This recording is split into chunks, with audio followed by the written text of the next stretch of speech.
The book of 2 Kings, chapter 1. Elijah confronts King Ahaziah. After King Ahab's death, the land of Moab rebelled against Israel. One day, Israel's new king, Ahaziah, fell through the latticework of an upper room at his palace in Samaria and was seriously injured. So he sent messengers to the temple of Baal-zebub, the god of Ekron, to ask whether he would recover.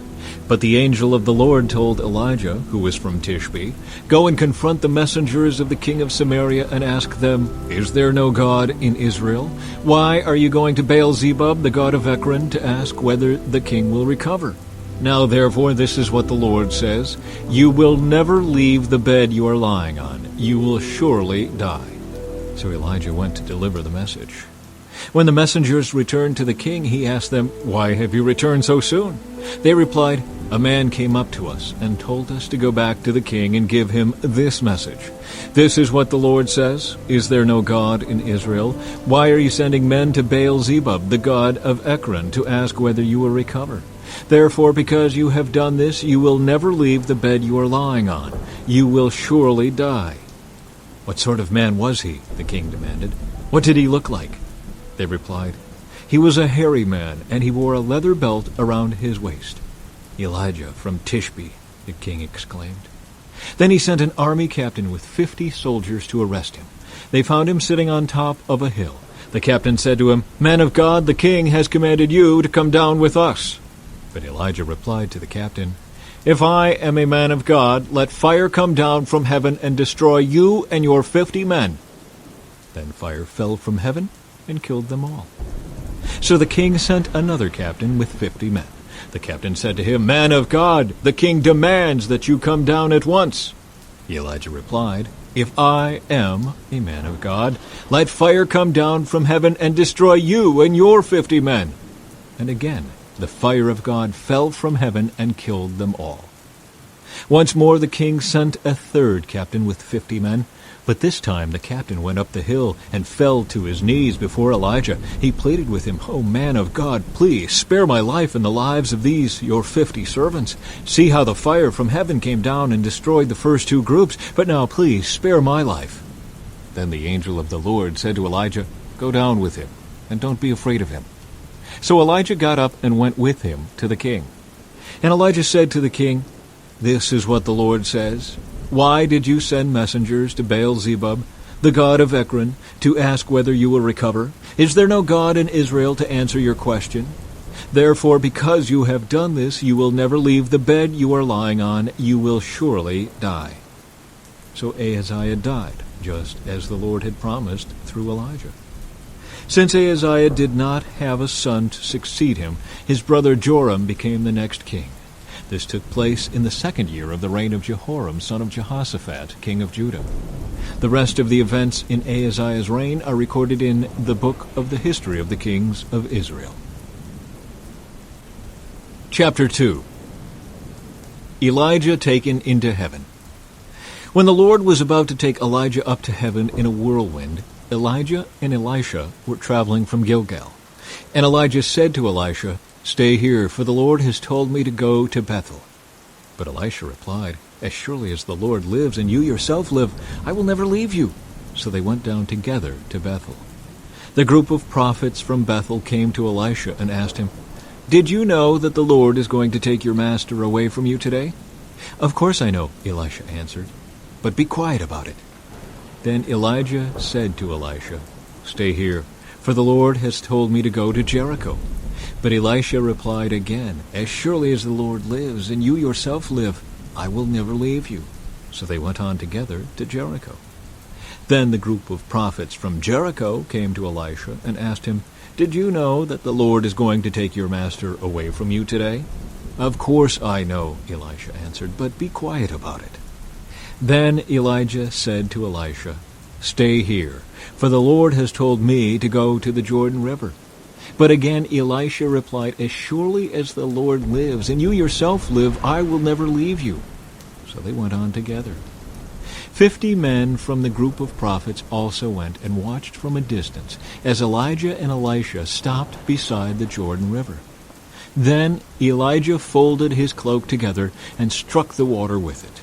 The river divided, and the two of them went across on dry ground.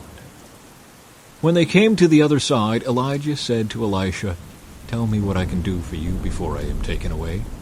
And Elisha replied, "Please, let me inherit a double share of your spirit and become your successor." "You have asked a difficult thing," Elijah replied. "If you see me when I am taken from you, then you will get your request. But if not, then you won't." As they were walking along and talking, suddenly a chariot of fire appeared, drawn by horses of fire. It drove between the two men, separating them, and Elijah was carried by a whirlwind into heaven. Elisha saw it and cried out, my father, I see the chariots and charioteers of Israel." And as they disappeared from sight, Elisha tore his clothes in distress. Elisha picked up Elijah's cloak, which had fallen when he was taken up. Then Elisha returned to the bank of the Jordan River. He struck the water with Elijah's cloak and cried out, "Where is the Lord, the God of Elijah?" Then the river divided, and Elisha went across. When the group of prophets from Jericho saw from a distance what happened, they exclaimed, "Elijah's spirit rests upon Elisha." And they went to meet him and bowed to the ground before him. "Sir," they said, "just say the word, and 50 of our strongest men will search the wilderness for your master. Perhaps the Spirit of the Lord has left him on some mountain or in some valley."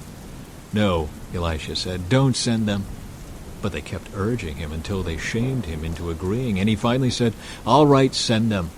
So 50 men searched for 3 days, but did not find Elijah. Elisha was still at Jericho when they returned. "Didn't I tell you not to go?" he asked. Elisha's first miracles. One day, the leaders of the town of Jericho visited Elisha. "We have a problem, my lord," they told him. "This town is located in pleasant surroundings, as you can see, but the water is bad and the land is unproductive." Elisha said, "Bring me a new bowl with salt in it." So they brought it to him. Then he went out to the spring that supplied the town with water and threw the salt into it. And he said, "This is what the Lord says, I have purified this water. It will no longer cause death or infertility." And the water has remained pure ever since, just as Elisha said. Elisha left Jericho and went up to Bethel. As he was walking along the road, a group of boys from the town began mocking and making fun of him. "Go away, Baldy," they chanted. "Go away, Baldy." Elisha turned around and looked at them, and he cursed them in the name of the Lord. Then 2 bears came out of the woods and mauled 42 of them. From there, Elisha went to Mount Carmel and finally returned to Samaria. Chapter 3. War between Israel and Moab. Ahab's son Joram began to rule over Israel in the 18th year of King Jehoshaphat's reign in Judah. He reigned in Samaria 12 years. He did what was evil in the Lord's sight, but not to the same extent as his father and mother. He at least tore down the sacred pillar of Baal that his father had set up. Nevertheless, he continued in the sins that Jeroboam son of Nebat had committed and led the people of Israel to commit. King Mesha of Moab was a sheep breeder. He used to pay the king of Israel an annual tribute of 100,000 lambs and the wool of 100,000 rams. But after Ahab's death, the king of Moab rebelled against the king of Israel. So King Joram promptly mustered the army of Israel and marched from Samaria. On the way, he sent this message to King Jehoshaphat of Judah. "The king of Moab has rebelled against me. Will you join me in battle against him?" And Jehoshaphat replied, "Why, of course, you and I are as one. My troops are your troops, and my horses are your horses." Then Jehoshaphat asked, "What route will we take?" "We will attack from the wilderness of Edom," Joram replied. The king of Edom and his troops joined them, and all 3 armies traveled along a roundabout route through the wilderness for 7 days. But there was no water for the men or their animals. "What should we do?" the king of Israel cried out. "The Lord has brought the 3 of us here to let the king of Moab defeat us." But King Jehoshaphat of Judah asked, "Is there no prophet of the Lord with us? If there is, we can ask the Lord what to do through him." One of King Joram's officers replied, "Elisha, son of Shaphat, is here. He used to be Elijah's personal assistant." Jehoshaphat said, "Yes, the Lord speaks through him." So the kings of Israel, Judah, and Edom went to consult with Elisha. "Why are you coming to me?" Elisha asked the king of Israel. "Go to the pagan prophets of your father and mother." But King Joram of Israel said, "No, for it was the Lord who called us 3 kings here, only to be defeated by the king of Moab." Elisha replied, "As surely as the Lord Almighty lives, whom I serve, I wouldn't even bother with you except for my respect for King Jehoshaphat of Judah. Now bring me someone who can play the harp." While the harp was being played, the power of the Lord came upon Elisha, and he said, "This is what the Lord says. This dry valley will be filled with pools of water. You will see neither wind nor rain, says the Lord, but this valley will be filled with water. You will have plenty for yourselves and your cattle and other animals. But this is only a simple thing for the Lord, for he will make you victorious over the army of Moab. You will conquer the best of their towns, even the fortified ones. You will cut down all their good trees, stop up all their springs, and ruin all their good land with stones." The next day, at about the time when the morning sacrifice was offered, water suddenly appeared. It was flowing from the direction of Edom, and soon there was water everywhere. Meanwhile, when the people of Moab heard about the 3 armies marching against them, they mobilized every man who was old enough to strap on a sword, and they stationed themselves along their border. But when they got up the next morning, the sun was shining across the water, making it appear red to the Moabites, like blood. "It's blood," the Moabites exclaimed. "The 3 armies must have attacked and killed each other. Let's go, men of Moab, and collect the plunder." But when the Moabites arrived at the Israelite camp, the army of Israel rushed out and attacked them until they turned and ran. The army of Israel chased them into the land of Moab, destroying everything as they went. They destroyed the towns, covered their good land with stones, stopped up all the springs, and cut down all the good trees. Finally, only Kir-Hareseth and its stone walls were left, but men with slings surrounded and attacked it. When the king of Moab saw that he was losing the battle, he led 700 of his swordsmen in a desperate attempt to break through the enemy lines near the king of Edom, but they failed. Then the king of Moab took his oldest son, who would have been the next king, and sacrificed him as a burnt offering on the wall. So there was great anger against Israel, and the Israelites withdrew and returned to their own land. Chapter 4. Elisha helps a poor widow. One day the widow of a member of the group of prophets came to Elisha and cried out, "My husband who served you is dead, and you know how he feared the Lord, but now a creditor has come, threatening to take my 2 sons as slaves." "What can I do to help you?" Elisha asked. "Tell me, what do you have in the house?" "Nothing at all except a flask of olive oil," she replied. And Elisha said, "Borrow as many empty jars as you can from your friends and neighbors. Then go into your house with your sons and shut the door behind you. Pour olive oil from your flask into the jars, setting each one aside when it is filled." So she did as she was told. Her sons kept bringing jars to her, and she filled one after another. Soon every container was full to the brim. "Bring me another jar," she said to one of her sons. "There aren't any more," he told her. And then the olive oil stopped flowing. When she told the man of God what had happened, he said to her, "Now sell the olive oil and pay your debts, and you and your sons can live on what is left over." Elisha and the woman from Shunem. One day Elisha went to the town of Shunem. A wealthy woman lived there, and she urged him to come to her home for a meal. After that, whenever he passed that way, he would stop there for something to eat. She said to her husband, "I am sure this man who stops in from time to time is a holy man of God. Let's build a small room for him on the roof and furnish it with a bed, a table, a chair, and a lamp. Then he will have a place to stay whenever he comes by." One day Elisha returned to Shunem, and he went up to this upper room to rest. He said to his servant Gehazi, "Tell the woman from Shunem I want to speak to her." When she appeared, Elisha said to Gehazi, "Tell her, we appreciate the kind concern you have shown us. What can we do for you? Can we put in a good word for you to the king or to the commander of the army?" "No," she replied. "My family takes good care of me." Later, Elisha asked Gehazi, "What can we do for her?" Gehazi replied, "She doesn't have a son, and her husband is an old man." "Call her back again," Elisha told him.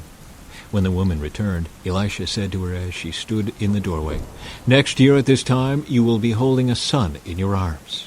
"No, my lord," she cried. "Oh, man of God, don't deceive me and get my hopes up like that." But sure enough, the woman soon became pregnant. And at that time the following year she had a son, just as Elisha had said. One day when her child was older, he went out to help his father, who was working with the harvesters. Suddenly he cried out, "My head hurts! My head hurts!" His father said to one of the servants, "Carry him home to his mother." So the servant took him home, and his mother held him on her lap. But around noontime he died. She carried him up and laid him on the bed of the man of God, then shut the door and left him there. She sent a message to her husband, "Send one of the servants and a donkey so that I can hurry to the man of God and come right back." "Why go today?" he asked. "It is neither a new moon festival nor a Sabbath." But she said, "It will be all right." So she saddled the donkey and said to the servant, "Hurry, don't slow down unless I tell you to." As she approached the man of God at Mount Carmel, Elisha saw her in the distance. He said to Gehazi, "Look, the woman from Shunem is coming. Run out to meet her and ask her, 'Is everything all right with you, your husband, and your child?'" "Yes," the woman told Gehazi, "everything is fine." But when she came to the man of God at the mountain, she fell to the ground before him and caught hold of his feet. Gehazi began to push her away, but the man of God said, "Leave her alone. She is deeply troubled, but the Lord has not told me what it is." Then she said, "Did I ask you for a son, my Lord? And didn't I say, 'Don't deceive me and get my hopes up'?" Then Elisha said to Gehazi, "Get ready to travel. Take my staff and go. Don't talk to anyone along the way. Go quickly and lay the staff on the child's face." But the boy's mother said, "As surely as the Lord lives and you yourself live, I won't go home unless you go with me." So Elisha returned with her. Gehazi hurried on ahead and laid the staff on the child's face, but nothing happened. There was no sign of life. He returned to meet Elisha and told him, "The child is still dead." When Elisha arrived, the child was indeed dead, lying there on the prophet's bed. He went in alone and shut the door behind him and prayed to the Lord. Then he lay down on the child's body, placing his mouth on the child's mouth, his eyes on the child's eyes, and his hands on the child's hands. And as he stretched out on him, the child's body began to grow warm again. Elisha got up, walked back and forth across the room once, and then stretched himself out again on the child. This time the boy sneezed 7 times and opened his eyes. Then Elisha summoned Gehazi. "Call the child's mother," he said. And when she came in, Elisha said, "Here, take your son." She fell at his feet and bowed before him, overwhelmed with gratitude. Then she took her son in her arms and carried him downstairs. Miracles during a famine. Elisha now returned to Gilgal, and there was a famine in the land. One day, as the group of prophets was seated before him, he said to his servant, "Put a large pot on the fire and make some stew for the rest of the group." One of the young men went out into the field to gather herbs and came back with a pocketful of wild gourds. He shredded them and put them into the pot without realizing they were poisonous. Some of the stew was served to the men, but after they had eaten a bite or two, they cried out, "Man of God, there is poison in this stew," so they would not eat it. Elisha said, "Bring me some flour." Then he threw it into the pot and said, "Now it's all right. Go ahead and eat." And then it did not harm them. One day a man from Baal Shalisha brought the man of God a sack of fresh grain and 20 loaves of barley bread, made from the first grain of his harvest. Elisha said, "Give it to the people so they can eat." "What?" his servant exclaimed. "Feed 100 people with only this?" But Elisha repeated, "Give it to the people so they can eat. For this is what the Lord says, everyone will eat, and there will even be some left over." And when they gave it to the people, there was plenty for all, and some left over, just as the Lord had promised. Chapter 5. The healing of Naaman. The king of Aram had great admiration for Naaman, the commander of his army, because through him the Lord had given Aram great victories. But though Naaman was a mighty warrior, he suffered from leprosy. At this time, Aramean raiders had invaded the land of Israel, and among their captives was a young girl who had been given to Naaman's wife as a maid. One day the girl said to her mistress, "I wish my master would go to see the prophet in Samaria.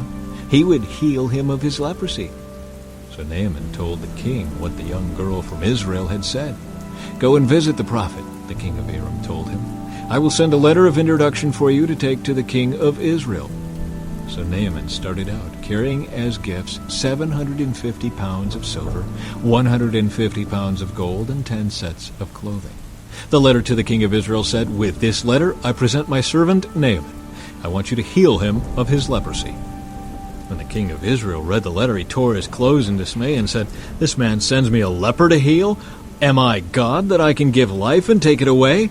I can see that he's just trying to pick a fight with me." But when Elisha, the man of God, heard that the king of Israel had torn his clothes in dismay, he sent this message to him, "Why are you so upset? Send Naaman to me, and he will learn that there is a true prophet here in Israel."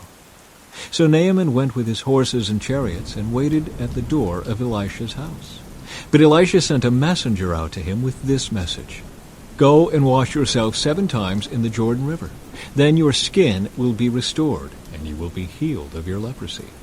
But Naaman became angry and stalked away. "I thought he would certainly come out to meet me," he said.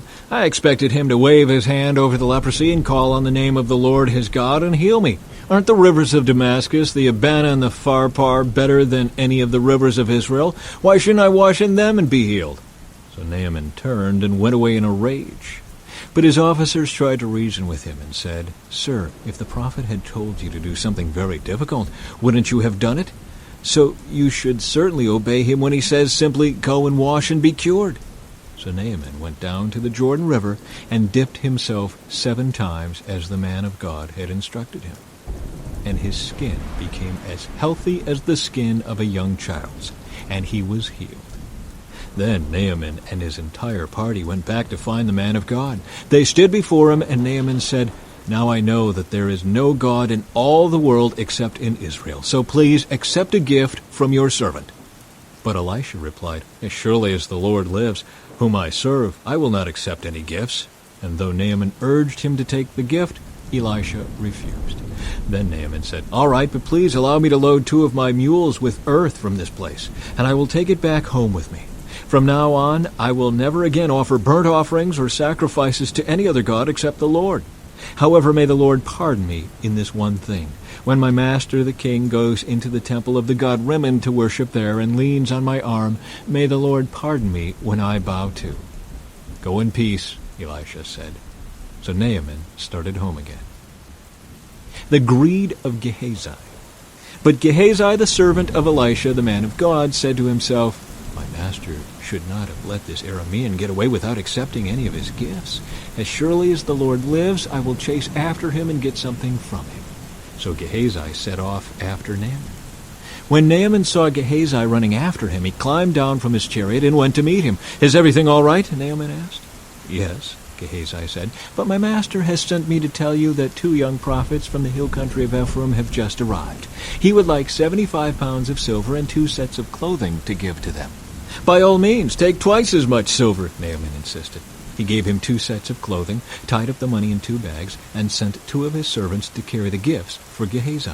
But when they arrived at the citadel, Gehazi took the gifts from the servants and sent the men back. Then he went and hid the gifts inside the house. When he went in to his master, Elisha asked him, "Where have you been, Gehazi?" "I haven't been anywhere," he replied. But Elisha asked him, "Don't you realize that I was there in spirit when Naaman stepped down from his chariot to meet you? Is this the time to receive money and clothing, olive groves and vineyards, sheep and cattle, and male and female servants? Because you have done this, you and your descendants will suffer from Naaman's leprosy forever." When Gehazi left the room, he was covered with leprosy. His skin was white as snow. Chapter 6. The Floating Axe Head. One day the group of prophets came to Elisha and told him, "As you can see, this place where we meet with you is too small. Let's go down to the Jordan River, where there are plenty of logs. There we can build a new place for us to meet." "All right," he told them, "go ahead." "Please come with us," someone suggested. "I will," he said. So we went with them. When they arrived at the Jordan, they began cutting down trees. But as one of them was cutting a tree, his axe head fell into the river. "Oh, sir," he cried, "it was a borrowed axe." "Where did it fall?" the man of God asked. When he showed him the place, Elisha cut a stick and threw it into the water at that spot. Then the axe head floated to the surface. "Grab it," Elisha said. And the man reached out and grabbed it. Elisha traps the Arameans. When the king of Aram was at war with Israel, he would confer with his officers and say, "We will mobilize our forces at such and such a place." But immediately Elisha, the man of God, would warn the king of Israel, "Do not go near that place, for the Arameans are planning to mobilize their troops there." So the king of Israel would send word to the place indicated by the man of God. Time and again Elisha warned the king so that he would be on the alert there. The king of Aram became very upset over this. He called his officers together and demanded, "Which of you is the traitor? Who has been informing the king of Israel of my plans?" "It's not us, my lord the king," one of the officers replied. "Elisha the prophet in Israel tells the king of Israel even the words you speak in the privacy of your bedroom." "Go and find out where he is," the king commanded, "so I can send troops to seize him." And the report came back, "Elisha is at Dothan." So one night the king of Aram sent a great army with many chariots and horses to surround the city. When the servant of the man of God got up early the next morning and went outside, there were troops, horses, and chariots everywhere. "Oh, sir, what will we do now?" the young man cried to Elisha. "Don't be afraid," Elisha told him, "for there are more on our side than on theirs." Then Elisha prayed, "O Lord, open his eyes and let him see." The Lord opened the young man's eyes, and when he looked up, he saw that the hillside around Elisha was filled with horses and chariots of fire. As the Aramean army advanced toward him, Elisha prayed, "O Lord, please make them blind." So the Lord struck them with blindness as Elisha had asked. Then Elisha went out and told them, "You have come the wrong way. This isn't the right city. Follow me, and I will take you to the man you are looking for." And he led them to the city of Samaria. As soon as they had entered Samaria, Elisha prayed, "O Lord, now open their eyes and let them see." So the Lord opened their eyes, and they discovered that they were in the middle of Samaria. When the king of Israel saw them, he shouted to Elisha, "My father, should I kill them? Should I kill them?" "Of course not," Elisha replied. "Do we kill prisoners of war? Give them food and drink and send them home again to their master." So the king made a great feast for them, and then sent them home to their master. After that, the Aramean raiders stayed away from the land of Israel. Ben-Hadad besieges Samaria. Sometime later, however, King Ben-Hadad of Aram mustered his entire army and besieged Samaria. As a result, there was a great famine in the city. The siege lasted so long that a donkey's head sold for 80 pieces of silver, and a cup of dove's dung sold for 5 pieces of silver. One day, as the king of Israel was walking along the wall of the city, a woman called to him, "Please help me, my lord the king." He answered, "If the Lord doesn't help you, what can I do? I have neither food from the threshing floor nor wine from the press to give you." But then the king asked, "What is the matter?" She replied, "This woman said to me, 'Come on, let's eat your son today, then we will eat my son tomorrow.' So we cooked my son and ate him. Then the next day I said to her, 'Kill your son so we can eat him.' But she has hidden her son." When the king heard this, he tore his clothes in despair. And as the king walked along the wall, the people could see that he was wearing burlap under his robe next to his skin. "May God strike me and even kill me if I don't separate Elisha's head from his shoulders this very day," the king vowed. Elisha was sitting in his house with the elders of Israel when the king sent a messenger to summon him. But before the messenger arrived, Elisha said to the elders, "A murderer has sent a man to cut off my head. When he arrives, shut the door and keep him out. We will soon hear his master's steps following him." While Elisha was still saying this, the messenger arrived, and the king said, "All this misery is from the Lord. Why should I wait for the Lord any longer?" Chapter 7. Elisha replied, "Listen to this message from the Lord.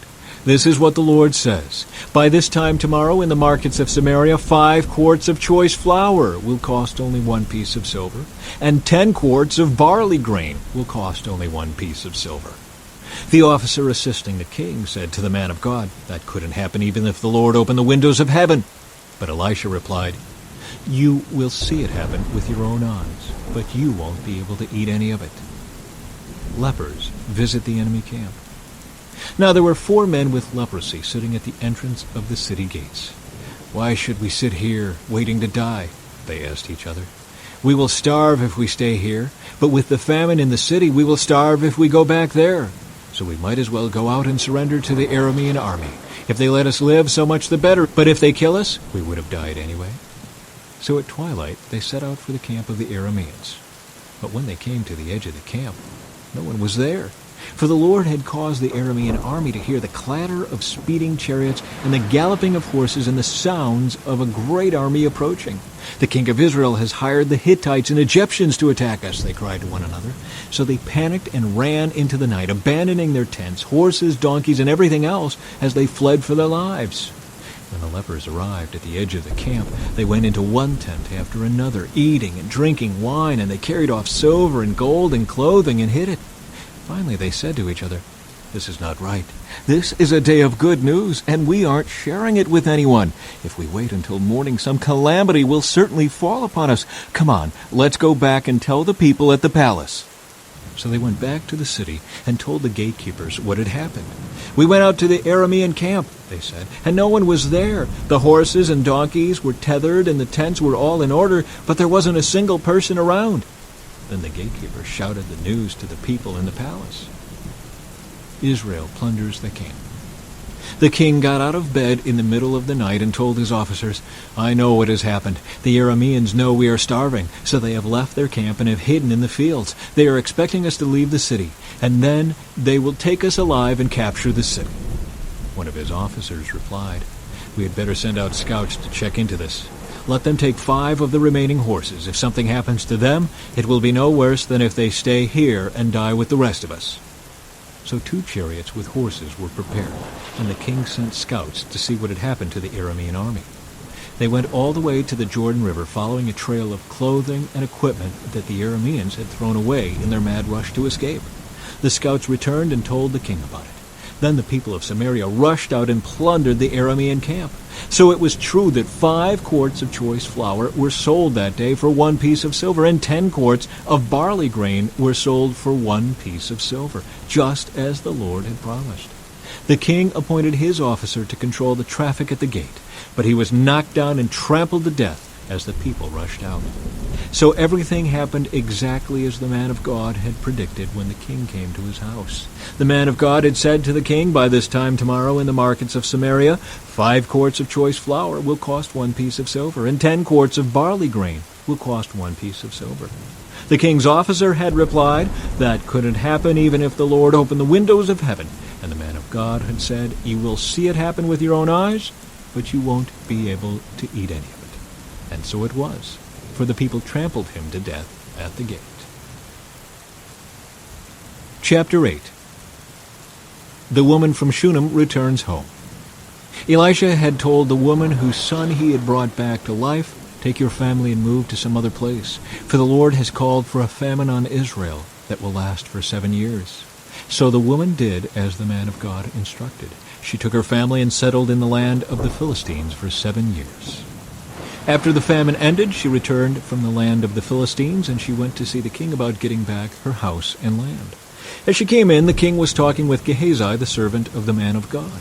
The king had just said, "Tell me some stories about the great things Elisha has done." And Gehazi was telling the king about the time Elisha had brought a boy back to life. At that very moment, the mother of the boy walked in to make her appeal to the king about her house and land.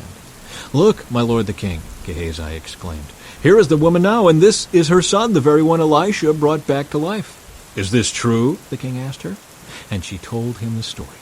So he directed one of his officials to see that everything she had lost was restored to her, including the value of any crops that had been harvested during her absence. Hazael murders Ben-Hadad. Elisha went to Damascus, the capital of Aram, where King Ben-Hadad lay sick. When someone told the king that the man of God had come, the king said to Hazael, "Take a gift to the man of God. Then tell him to ask the Lord, 'Will I recover from this illness?'" So Hazael loaded down 40 camels with the finest products of Damascus as a gift for Elisha. He went to him and said, "Your servant Ben-Hadad, the king of Aram, has sent me to ask, 'Will I recover from this illness?'" And Elisha replied, "Go and tell him, 'You will surely recover.' But actually the Lord has shown me that he will surely die." Elisha stared at Hazael with a fixed gaze until Hazael became uneasy. Then the man of God started weeping. "What's the matter, my lord?" Hazael asked him. Elisha replied, I know the terrible things you will do to the people of Israel.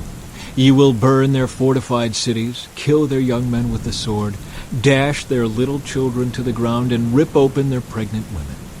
Hazael responded, "How could a nobody like me ever accomplish such great things?" Elisha answered, "The Lord has shown me that you are going to be the king of Aram." When Hazael left Elisha and went back, the king asked him, "What did Elisha tell you?" And Hazael replied, "He told me that you will surely recover." But the next day Hazael took a blanket, soaked it in water, and held it over the king's face until he died. Then Hazael became the next king of Aram. Jehoram rules in Judah. Jehoram, son of King Jehoshaphat of Judah, began to rule over Judah in the 5th year of the reign of Joram, son of Ahab, king of Israel. Jehoram was 32 years old when he became king, and he reigned in Jerusalem 8 years. But Jehoram followed the example of the kings of Israel and was as wicked as King Ahab, for he had married one of Ahab's daughters. So Jehoram did what was evil in the Lord's sight. But the Lord did not want to destroy Judah, for he had made a covenant with David and promised that his descendants would continue to rule, shining like a lamp forever. During Jehoram's reign, the Edomites revolted against Judah and crowned their own king. So Jehoram went with all his chariots to attack the town of Zair.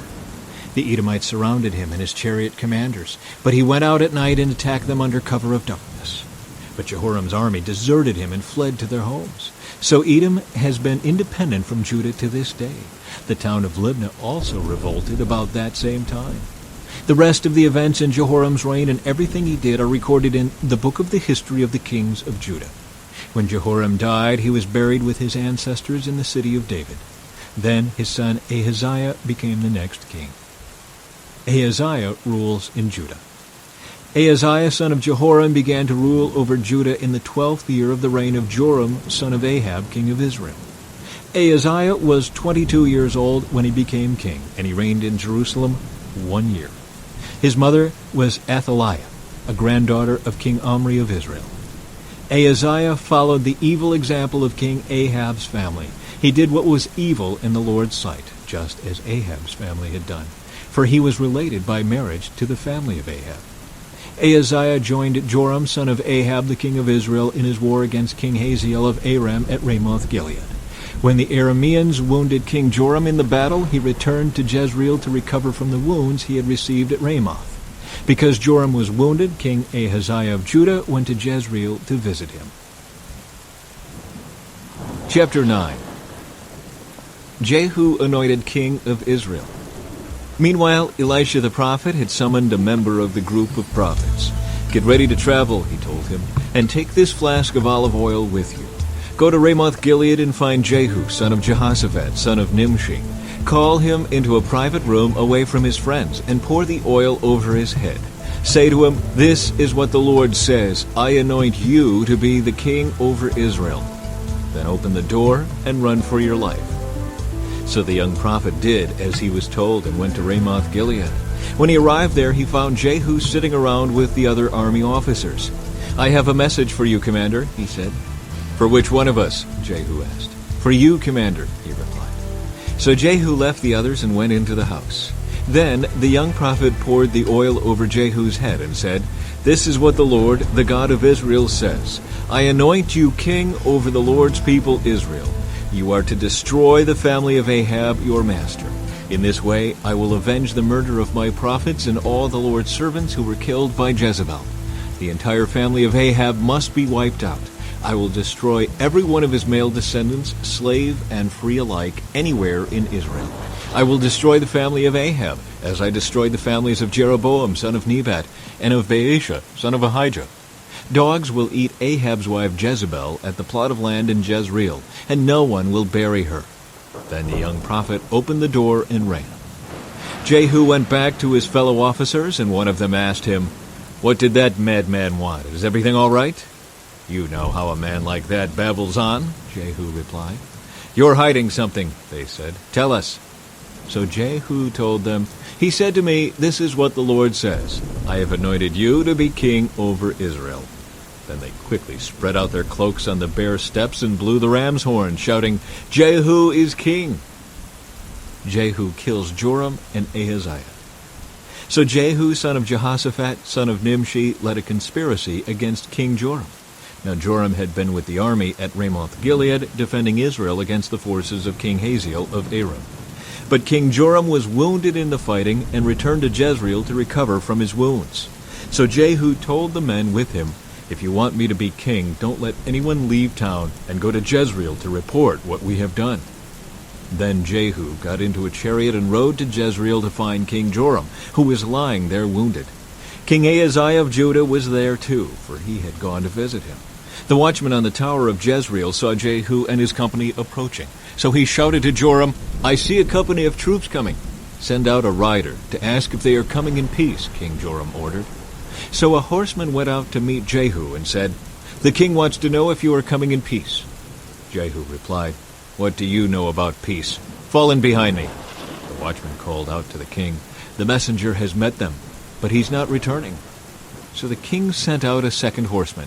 He rode up to them and said, "The king wants to know if you come in peace." Again Jehu answered, "What do you know about peace? Fall in behind me." The watchman exclaimed, "The messenger has met them, but he isn't returning either. It must be Jehu son of Nimshi, for he's driving like a madman." "Quick, get my chariot ready," King Joram commanded. Then King Joram of Israel and King Ahaziah of Judah rode out in their chariots to meet Jehu. They met him at the plot of land that had belonged to Naboth of Jezreel. King Joram demanded, "Do you come in peace, Jehu?" Jehu replied, "How can there be peace as long as the idolatry and witchcraft of your mother Jezebel are all around us?" Then King Joram turned the horses around and fled, shouting to King Ahaziah, "Treason, Ahaziah!" But Jehu drew his bow and shot Joram between the shoulders. The arrow pierced his heart, and he sank down dead in his chariot. Jehu said to Bidkar, his officer, "Throw him into the plot of land that belonged to Naboth of Jezreel. Do you remember when you and I were riding along behind his father Ahab? The Lord pronounced this message against him. 'I solemnly swear that I will repay him here on this plot of land, says the Lord, for the murder of Naboth and his sons that I saw yesterday.' So throw him out on Naboth's property, just as the Lord said." When King Ahaziah of Judah saw what was happening, he fled along the road to Beth-Hagen. Jehu rode after him, shouting, "Shoot him too!"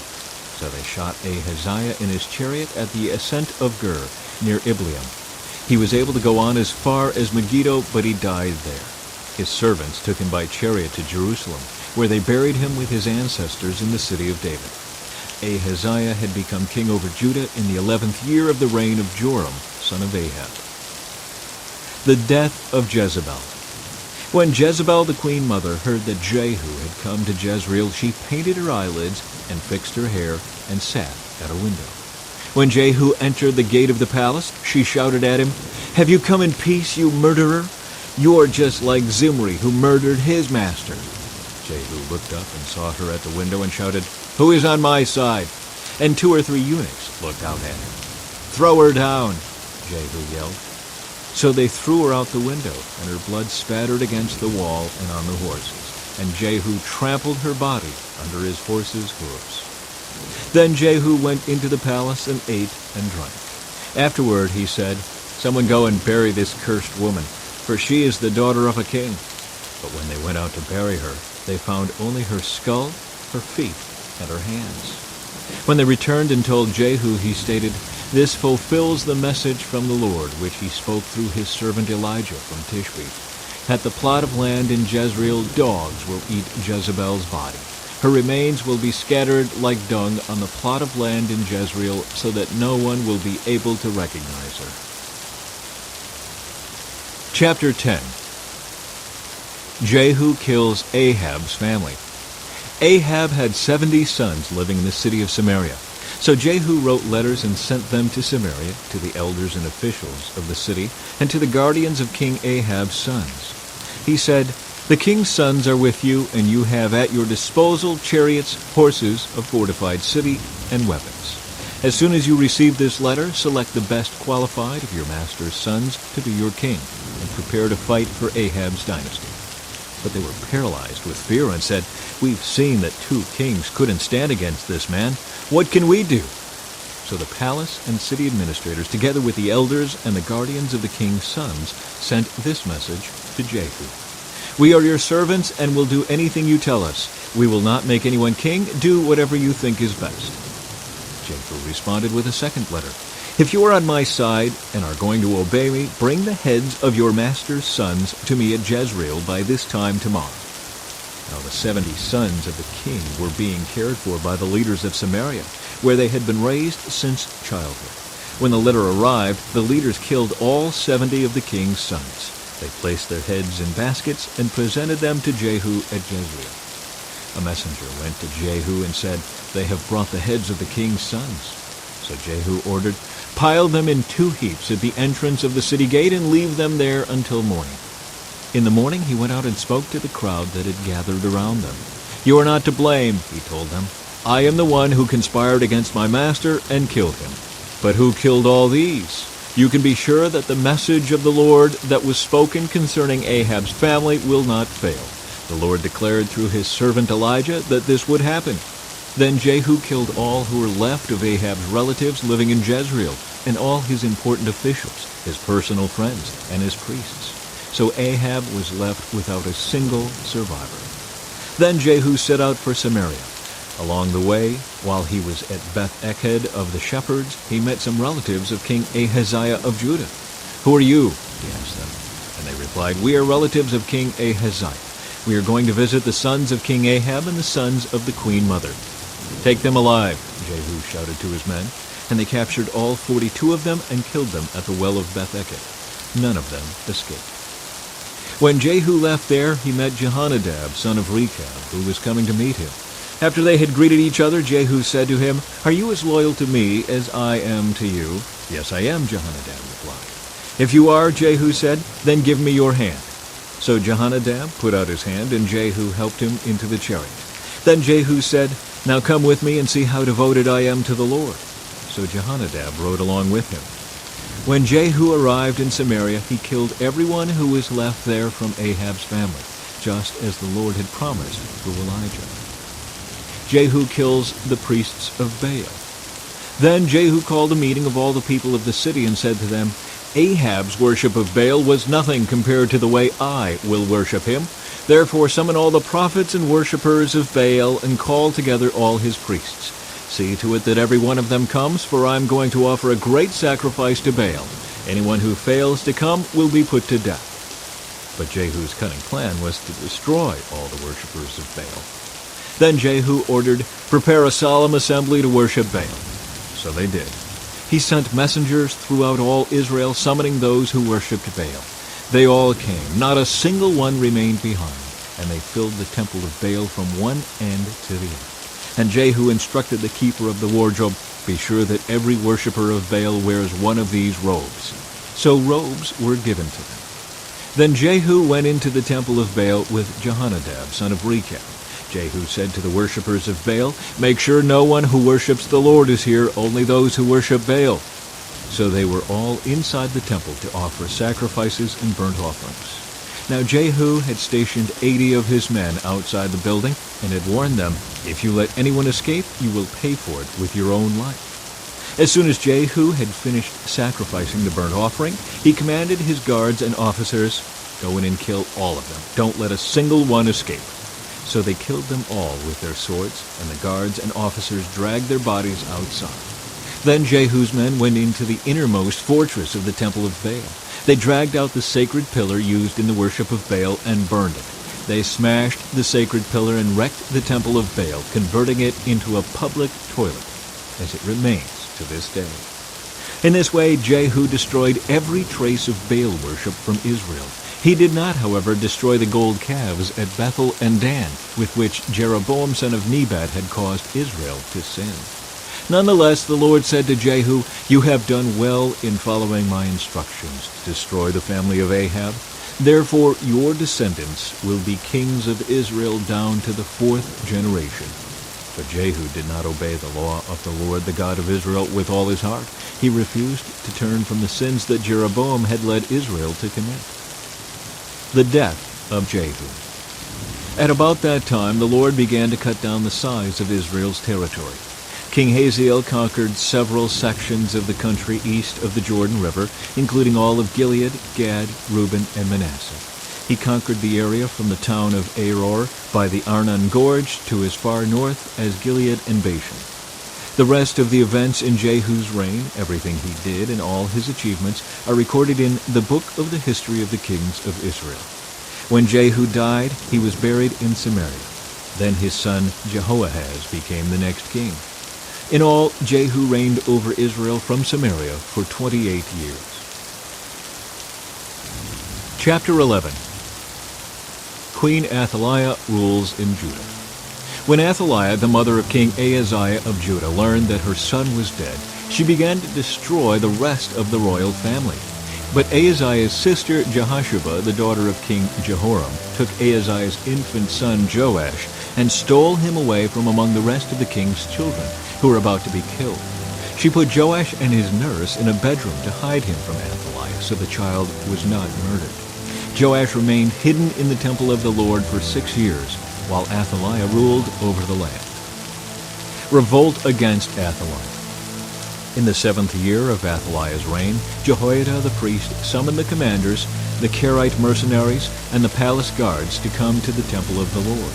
He made a solemn pact with them and made them swear an oath of loyalty there in the Lord's temple. Then he showed them the king's son. Jehoiada told them, "This is what you must do. A third of you who are on duty on the Sabbath are to guard the royal palace itself. Another third of you are to stand guard at the Sur gate. And the final third must stand guard behind the palace guard. These 3 groups will all guard the palace. The other 2 units who are off duty on the Sabbath must stand guard for the king at the Lord's temple. Form a bodyguard around the king and keep your weapons in hand. Kill anyone who tries to break through. Stay with the king wherever he goes." So the commanders did everything as Jehoiada the priest ordered. The commanders took charge of the men reporting for duty that Sabbath, as well as those who were going off duty. They brought them all to Jehoiada the priest, and he supplied them with the spears and small shields that had once belonged to King David and were stored in the temple of the Lord. The palace guards stationed themselves around the king with their weapons ready. They formed a line from the south side of the temple around to the north side, and all around the altar. Then Jehoiada brought out Joash, the king's son, placed the crown on his head, and presented him with a copy of God's laws. They anointed him and proclaimed him king, and everyone clapped their hands and shouted, "Long live the king!" The death of Athaliah. When Athaliah heard all the noise made by the palace guards and the people, she hurried to the Lord's temple to see what was happening. When she arrived, she saw the newly crowned king standing in his place of authority by the pillar, as was the custom at times of coronation. The commanders and trumpeters were surrounding him, and people from all over the land were rejoicing and blowing trumpets. When Athaliah saw all this, she tore her clothes in despair and shouted, "Treason! Treason!" Then Jehoiada the priest ordered the commanders who were in charge of the troops, "Take her to the soldiers in front of the temple and kill anyone who tries to rescue her." For the priest had said, "She must not be killed in the temple of the Lord." So they seized her and led her out to the gate where horses enter the palace grounds, and she was killed there. Jehoiada's religious reforms. Then Jehoiada made a covenant between the Lord and the king and the people, that they would be the Lord's people. He also made a covenant between the king and the people. And all the people of the land went over to the temple of Baal and tore it down. They demolished the altars and smashed the idols to pieces, and they killed Matan, the priest of Baal, in front of the altars. Jehoiada the priest stationed guards at the temple of the Lord. Then the commanders, the Curated mercenaries, the palace guards, and all the people of the land escorted the king from the temple of the Lord. They went through the gate of the guards and into the palace, and the king took his seat on the royal throne. So all the people of the land rejoiced, and the city was peaceful, because Athaliah had been killed at the king's palace. Joash was 7 years old when he became king. Chapter 12. Joash repairs the temple. Joash began to rule over Judah in the 7th year of King Jehu's reign in Israel. He reigned in Jerusalem 40 years. His mother was Zibiah from Beersheba. All his life Joash did what was pleasing in the Lord's sight, because Jehoiada the priest instructed him. Yet even so, he did not destroy the pagan shrines, and the people still offered sacrifices and burned incense there. One day King Joash said to the priests, "Collect all the money brought as a sacred offering to the Lord's temple, whether it is a regular assessment, a payment of vows, or a voluntary gift. Let the priests take some of that money to pay for whatever repairs are needed at the temple." But by the 23rd year of Joash's reign, the priests still had not repaired the temple. So King Joash called for Jehoiada and the other priests and asked them, "Why haven't you repaired the temple? Don't use any more money for your own needs. From now on, it must all be spent on temple repairs." So the priests agreed not to accept any more money from the people, and they also agreed to let others take responsibility for repairing the temple. Then Jehoiada the priest bored a hole in the lid of a large chest and set it on the right-hand side of the altar at the entrance of the temple of the Lord. The priests guarding the entrance put all of the people's contributions into the chest. Whenever the chest became full, the court secretary and the high priest counted the money that had been brought to the Lord's temple and put it into bags. Then they gave the money to the construction supervisors, who used it to pay the people working on the Lord's temple, the carpenters, the builders, the masons, and the stonecutters. They also used the money to buy the timber and the finished stone needed for repairing the Lord's temple, and they paid any other expenses related to the temple's restoration. The money brought to the temple was not used for making silver bowls, lamp snuffers, basins, trumpets, or other articles of gold or silver for the temple of the Lord. It was paid to the workmen who used it for the temple repairs. No accounting of this money was required from the construction supervisors because they were honest and trustworthy men. However, the money that was contributed for guilt offerings and sin offerings was not brought into the Lord's temple. It was given to the priests for their own use. The end of Joash's reign. About this time, King Hazael of Aram went to war against Gath and captured it. Then he turned to attack Jerusalem. King Joash collected all the sacred objects that Jehoshaphat, Jehoram, and Ahaziah, the previous kings of Judah, had dedicated, along with what he himself had dedicated. He sent them all to Hazael, along with all the gold in the treasuries of the Lord's temple and the royal palace. So Hazael called off his attack on Jerusalem. The rest of the events in Joash's reign and everything he did are recorded in the book of the history of the kings of Judah. Joash's officers plotted against him and assassinated him at Beth Millo on the road to Selah. The assassins were Jozachar, son of Shimeath, and Jehozabad, son of Shomer, both trusted advisors. Joash was buried with his ancestors in the city of David. Then his son Amaziah became the next king. Chapter 13. Jehoahaz rules in Israel. Jehoahaz, son of Jehu, began to rule over Israel in the 23rd year of King Joash's reign in Judah. He reigned in Samaria 17 years, but he did what was evil in the Lord's sight. He followed the example of Jeroboam, son of Nebat, continuing the sins that Jeroboam had led Israel to commit. So the Lord was very angry with Israel, and he allowed King Hazael of Aram and his son Ben-Hadad to defeat them repeatedly. Then Jehoahaz prayed for the Lord's help, and the Lord heard his prayer, for he could see how severely the king of Aram was oppressing Israel. So the Lord provided someone to rescue the Israelites from the tyranny of the Arameans. Then Israel lived in safety again, as they had in former days. But they continued to sin, following the evil example of Jeroboam. They also allowed the Asherah pole in Samaria to remain standing.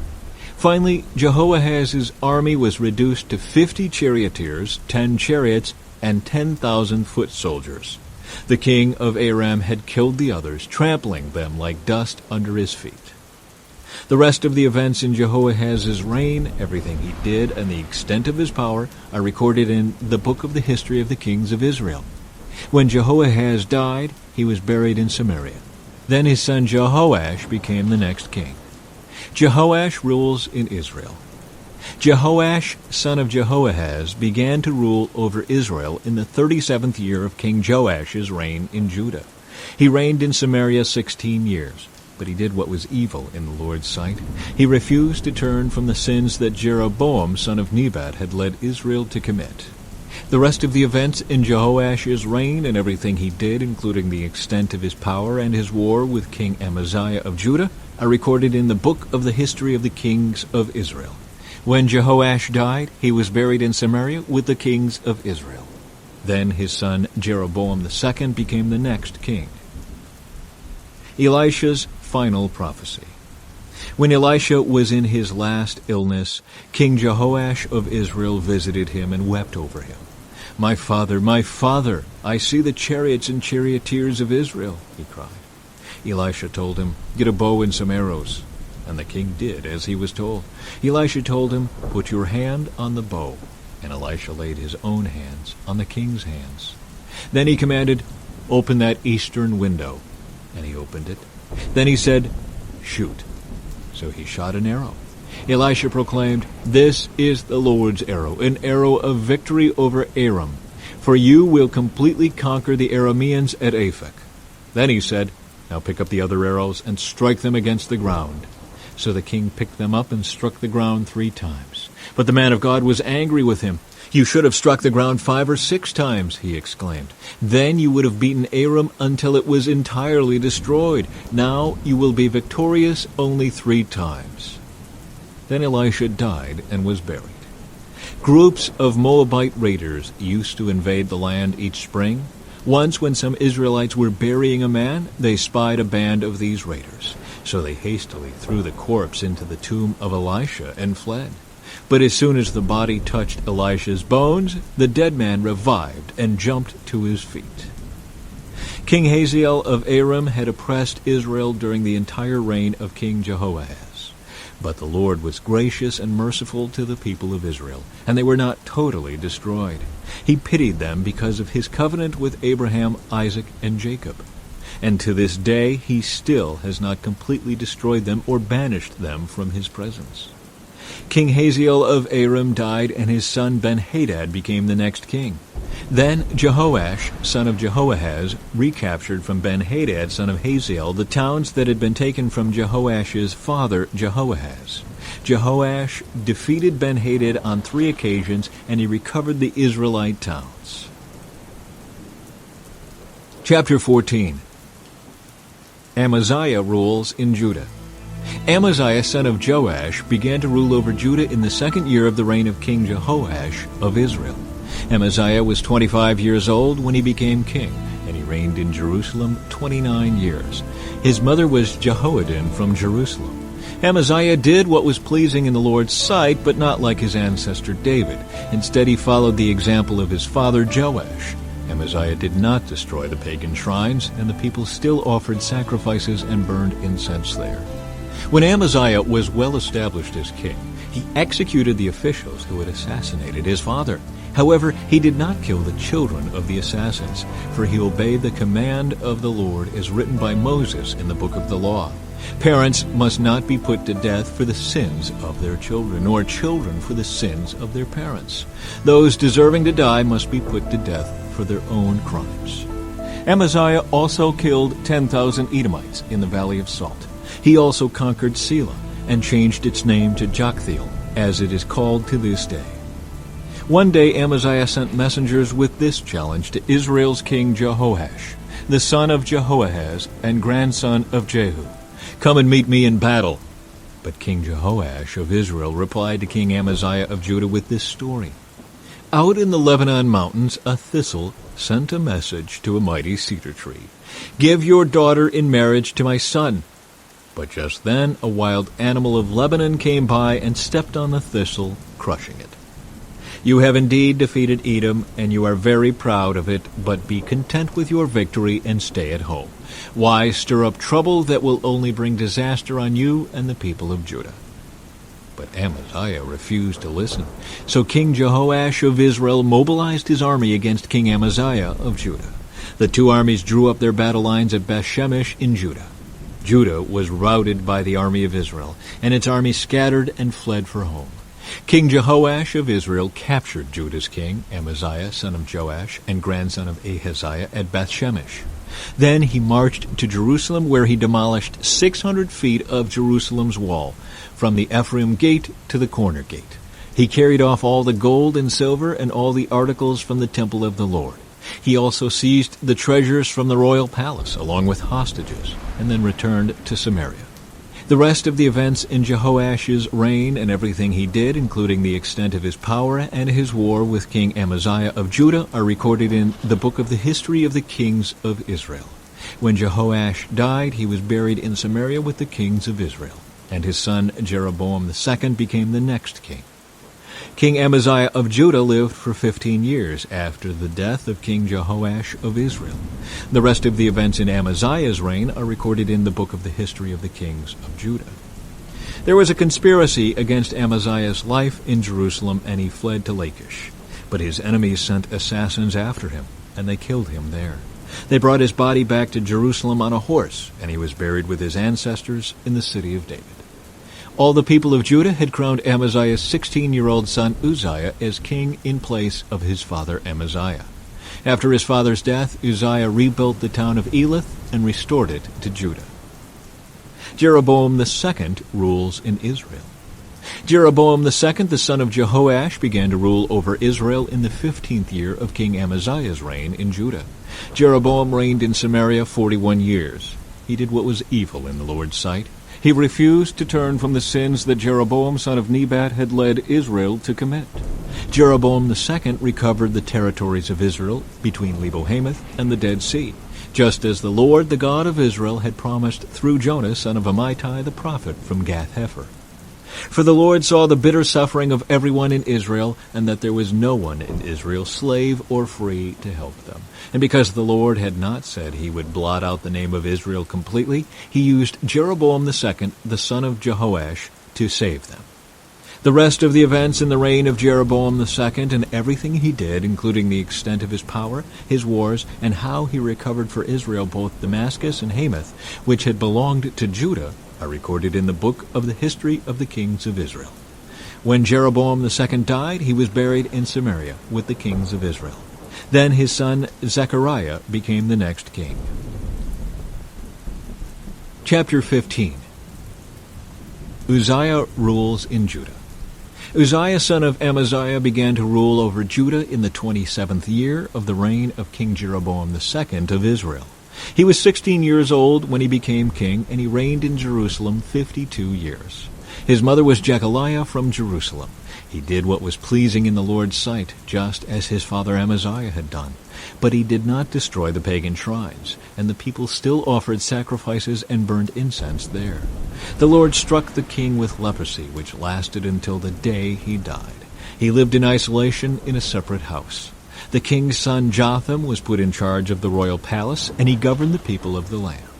The rest of the events in Uzziah's reign and everything he did are recorded in the book of the history of the kings of Judah. When Uzziah died, he was buried with his ancestors in the city of David, and his son Jotham became the next king. Zechariah rules in Israel. Zechariah, son of Jeroboam II, began to rule over Israel in the 38th year of King Uzziah's reign in Judah. He reigned in Samaria 6 months. Zechariah did what was evil in the Lord's sight, as his ancestors had done. He refused to turn from the sins that Jeroboam son of Nebat had led Israel to commit. Then Shallum son of Jabesh conspired against Zechariah, assassinated him in public, and became the next king. The rest of the events in Zechariah's reign are recorded in the book of the history of the kings of Israel. So the Lord's message to Jehu came true. Your descendants will be kings of Israel down to the 4th generation. Shallum rules in Israel. Shallum, son of Jabesh, began to rule over Israel in the 39th year of King Uzziah's reign in Judah. Shallum reigned in Samaria only 1 month. Then Menahem, son of Gadai, went to Samaria from Tirzah and assassinated him, and he became the next king. The rest of the events in Shallum's reign, including his conspiracy, are recorded in the book of the history of the kings of Israel. Menahem rules in Israel.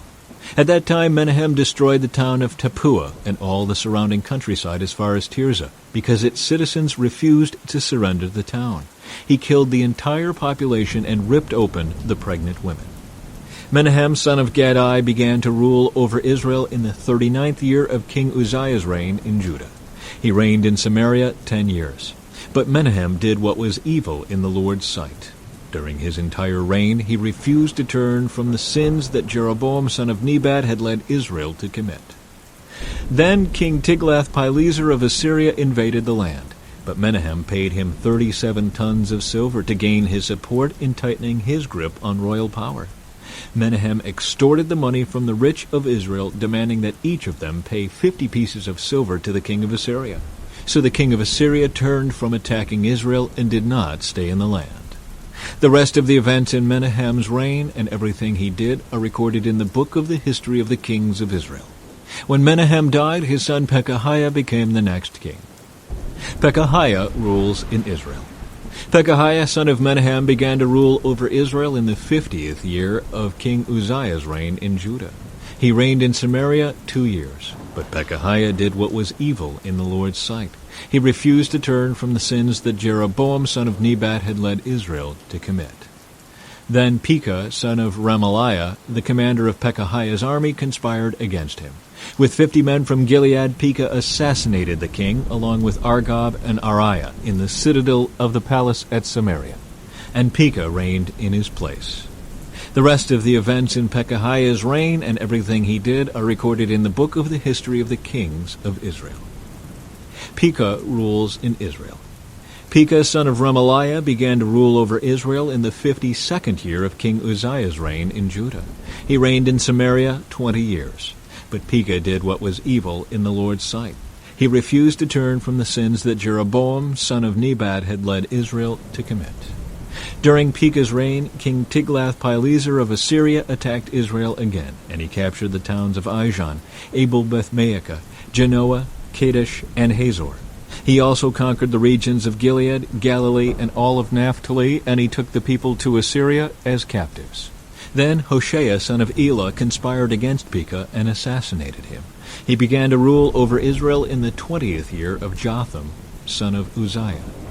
The rest of the events in Pekah's reign and everything he did are recorded in the book of the history of the kings of Israel. Jotham rules in Judah. Jotham, son of Uzziah, began to rule over Judah in the 2nd year of King Pekah's reign in Israel. He was 25 years old when he became king, and he reigned in Jerusalem 16 years. His mother was Jerusha, the daughter of Zadok. Jotham did what was pleasing in the Lord's sight. He did everything his father Uzziah had done. But he did not destroy the pagan shrines, and the people still offered sacrifices and burned incense there. He rebuilt the upper gate of the temple of the Lord. The rest of the events in Jotham's reign and everything he did are recorded in the book of the history of the kings of Judah. In those days the Lord began to send King Rezin of Aram and King Pekah of Israel to attack Judah. When Jotham died, he was buried with his ancestors in the city of David, and his son Ahaz became the next king. Chapter 16. Ahaz rules in Judah. Ahaz, son of Jotham, began to rule over Judah in the 17th year of King Pekah's reign in Israel. Ahaz was 20 years old when he became king, and he reigned in Jerusalem 16 years. He did not do what was pleasing in the sight of the Lord his God, as his ancestor David had done. Instead, he followed the example of the kings of Israel, even sacrificing his own son in the fire. In this way, he followed the detestable practices of the pagan nations the Lord had driven from the land ahead of the Israelites. He offered sacrifices and burned incense at the pagan shrines and on the hills and under every green tree. Then King Rezin of Aram and King Pekah of Israel came up to attack Jerusalem. They besieged Ahaz, but could not conquer him. At that time the king of Edom recovered the town of Elath for Edom. He drove out the people of Judah and sent Edomites to live there, as they do to this day. King Ahaz sent messengers to King Tiglath-Pileser of Assyria with this message: "I am your servant and your vassal. Come up and rescue me from the attacking armies of Aram and Israel." Then Ahaz took the silver and gold from the temple of the Lord and the palace treasury and sent it as a payment to the Assyrian king. So the king of Assyria attacked the Aramean capital of Damascus and led its population away as captives, resettling them in Kir. He also killed King Rezin. King Ahaz then went to Damascus to meet with King Tiglath-Pileser of Assyria. While he was there, he took special note of the altar.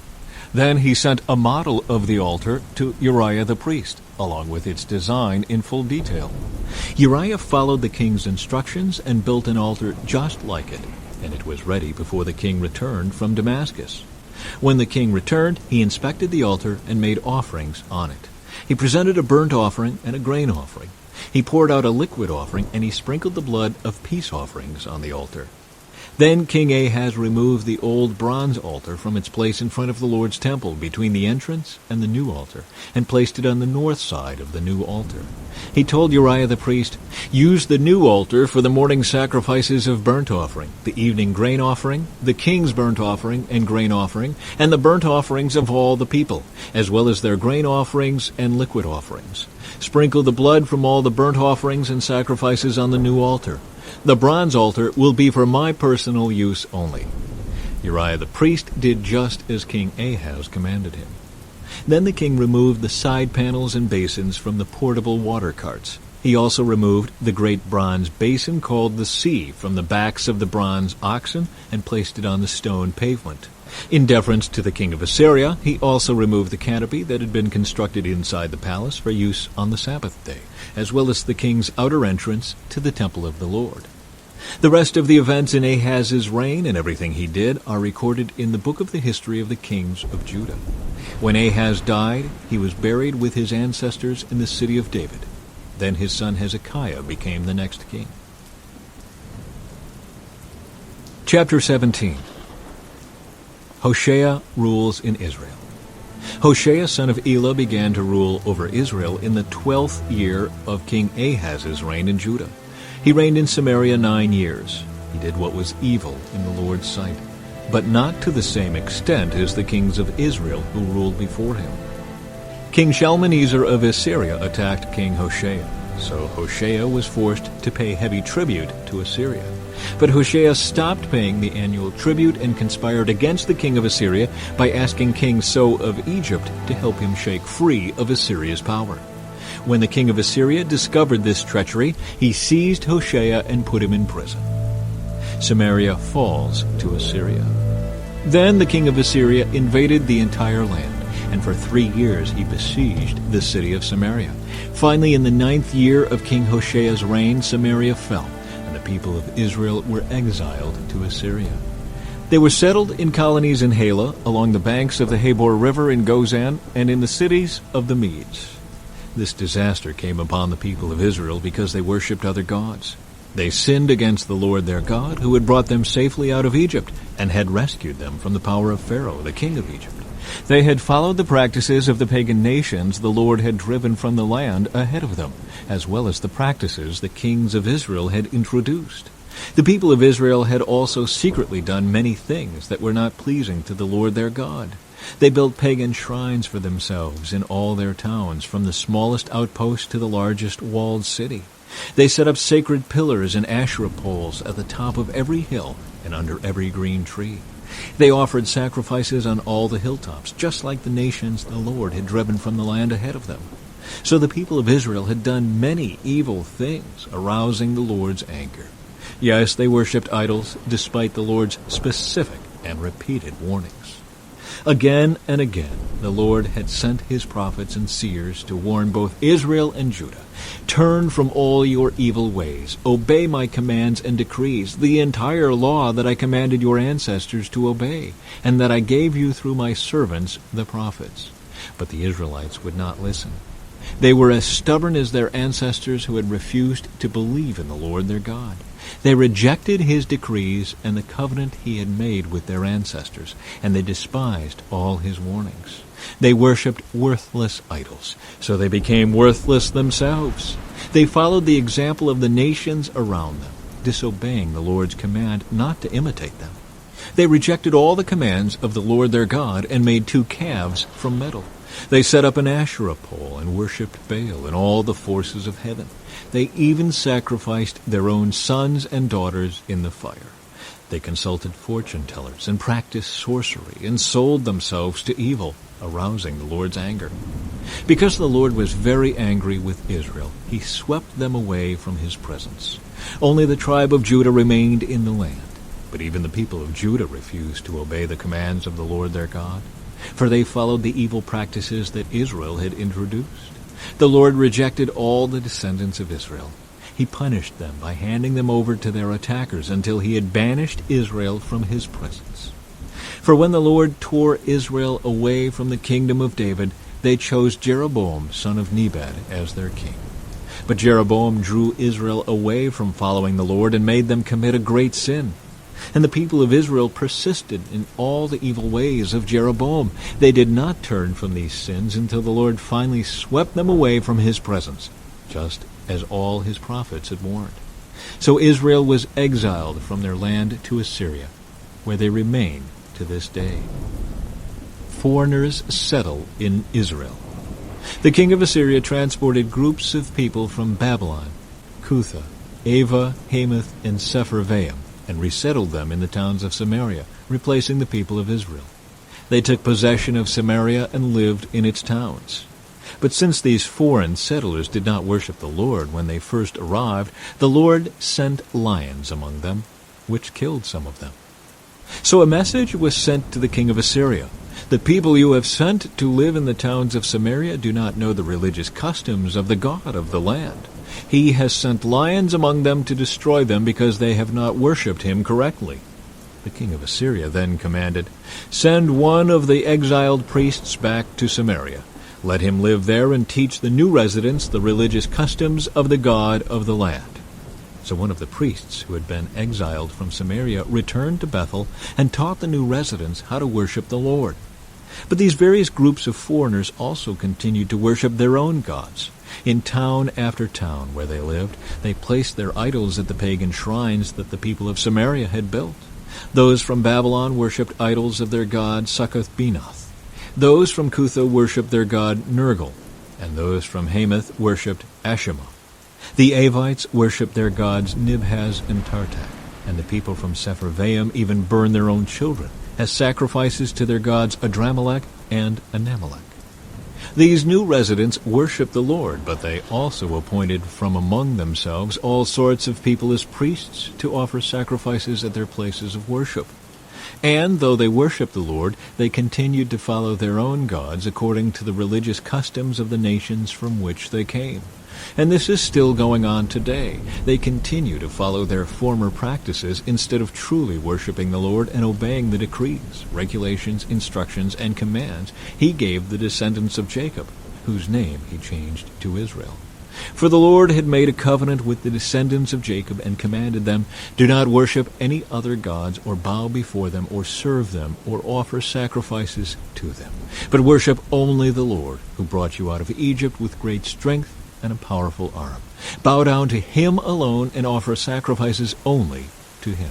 Be careful at all times to obey the decrees, regulations, instructions, and commands that he wrote for you. You must not worship other gods. Do not forget the covenant I made with you, and do not worship other gods. You must worship only the Lord your God. He is the one who will rescue you from all your enemies." But the people would not listen and continued to follow their former practices. So while these new residents worshipped the Lord, they also worshipped their idols, and to this day their descendants do the same. Chapter 18. Hezekiah rules in Judah. Hezekiah, son of Ahaz, began to rule over Judah in the 3rd year of King Hoshea's reign in Israel. He was 25 years old when he became king, and he reigned in Jerusalem 29 years.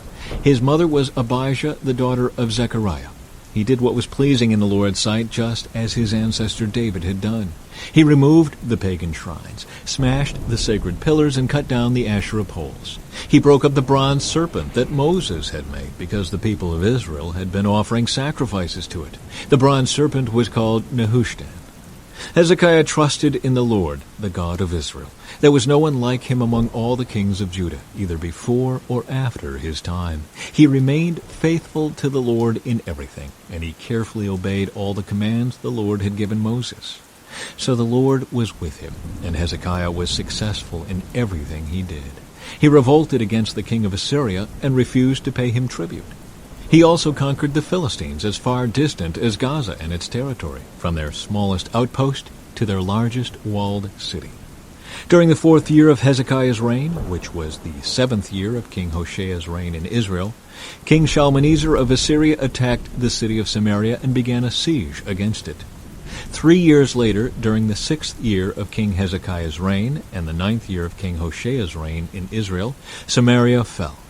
At that time, the king of Assyria exiled the Israelites to Assyria and placed them in colonies in Halah, along the banks of the Habor River in Gozan, and in the cities of the Medes. For they refused to listen to the Lord their God and obey him. Instead, they violated his covenant, all the laws that Moses, the Lord's servant, had commanded them to obey. Assyria invades Judah. In the 14th year of King Hezekiah's reign, King Sennacherib of Assyria came to attack the fortified towns of Judah and conquered them. King Hezekiah sent this message to the king of Assyria at Lachish: "I have done wrong. I will pay whatever tribute money you demand if you will only withdraw." The king of Assyria then demanded a settlement of more than 11 tons of silver and 1 ton of gold. To gather this amount, King Hezekiah used all the silver stored in the temple of the Lord and in the palace treasury.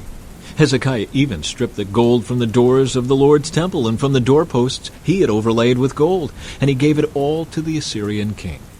Nevertheless, the king of Assyria sent his commander-in-chief, his field commander, and his chief of staff from Lachish with a huge army to confront King Hezekiah in Jerusalem.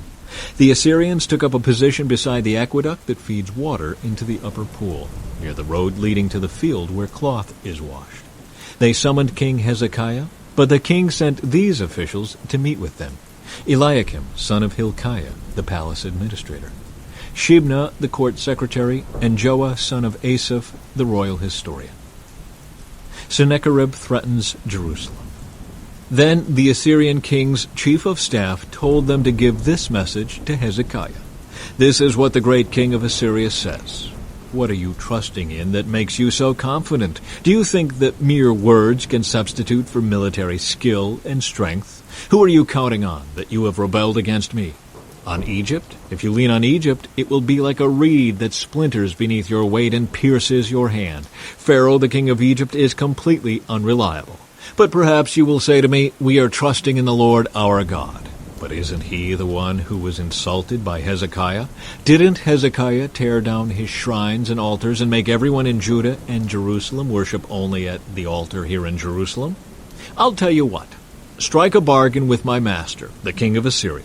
I will give you 2,000 horses if you can find that many men to ride on them. With your tiny army, how can you think of challenging even the weakest contingent of my master's troops, even with the help of Egypt's chariots and charioteers? What's more, do you think we have invaded your land without the Lord's direction? The Lord himself told us, 'Attack this land and destroy it.'" Then Eliakim, son of Hilkiah, Shebna, and Joah said to the Assyrian chief of staff, "Please speak to us in Aramaic, for we understand it well. Don't speak in Hebrew, for the people on the wall will hear." But Sennacherib's chief of staff replied, "Do you think my master sent this message only to you and your master? He wants all the people to hear it. For when we put this city under siege, they will suffer along with you. They will be so hungry and thirsty that they will eat their own dung and drink their own urine." Then the chief of staff stood and shouted in Hebrew to the people on the wall, "Listen to this message from the great king of Assyria. This is what the king says. Don't let Hezekiah deceive you. He will never be able to rescue you from my power. Don't let him fool you into trusting in the Lord by saying the Lord will surely rescue us. This city will never fall into the hands of the Assyrian king. Don't listen to Hezekiah. These are the terms the king of Assyria is offering. Make peace with me. Open the gates and come out. Then each of you can continue eating from your own grapevine and fig tree and drinking from your own well. Then I will arrange to take you to another land like this one, a land of grain and new wine, bread and vineyards, olive groves and honey. Choose life instead of death. Don't listen to Hezekiah when he tries to mislead you by saying, 'The Lord will rescue us.' Have the gods of any other nations ever saved their people from the king of Assyria? What happened to the gods of Hamath and Arpad? And what about the gods of Sepharvaim, Hena, and Ivah? Did any god rescue Samaria from my power? What god of any nation has ever been able to save its people from my power? So what makes you think that the Lord can rescue Jerusalem from me." But the people were silent and did not utter a word, because Hezekiah had commanded them, "Do not answer him." Then Eliakim son of Hilkiah, the palace administrator, Shebna the court secretary, and Joah son of Asaph, the royal historian, went back to Hezekiah.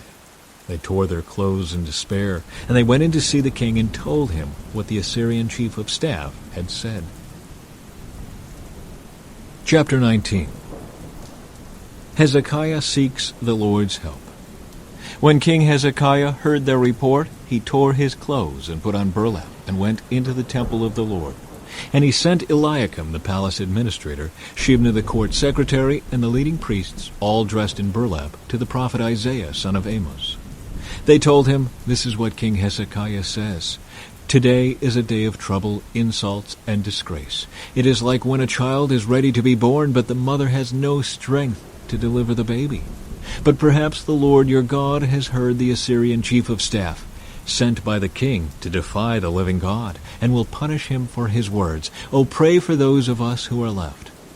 After King Hezekiah's officials delivered the king's message to Isaiah, the prophet replied, "Say to your master, 'This is what the Lord says. Do not be disturbed by this blasphemous speech against me from the Assyrian king's messengers. Listen, I myself will move against him, and the king will receive a message that he is needed at home. So he will return to his land, where I will have him killed with a sword."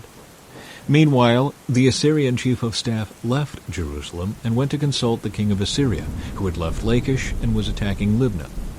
Soon afterward, King Sennacherib received word that King Turaka of Ethiopia was leading an army to fight against him. Before leaving to meet the attack, he sent messengers back to Hezekiah in Jerusalem with this message. "This message is for King Hezekiah of Judah. Don't let your God in whom you trust deceive you with promises that Jerusalem will not be captured by the king of Assyria. You know perfectly well what the kings of Assyria have done wherever they have gone. They have completely destroyed everyone who stood in their way. Why should you be any different? Have the gods of other nations rescued them? Such nations as Gozan, Haran, Rezeph, and the people of Eden who were in Tel Assar. My predecessors destroyed them all. What happened to the king of Hamath and the king of Arpad? What happened to the kings of Sepharvaim, Hena, and Ivah?" After Hezekiah received the letter from the messengers and read it, he went up to the Lord's temple and spread it out before the Lord.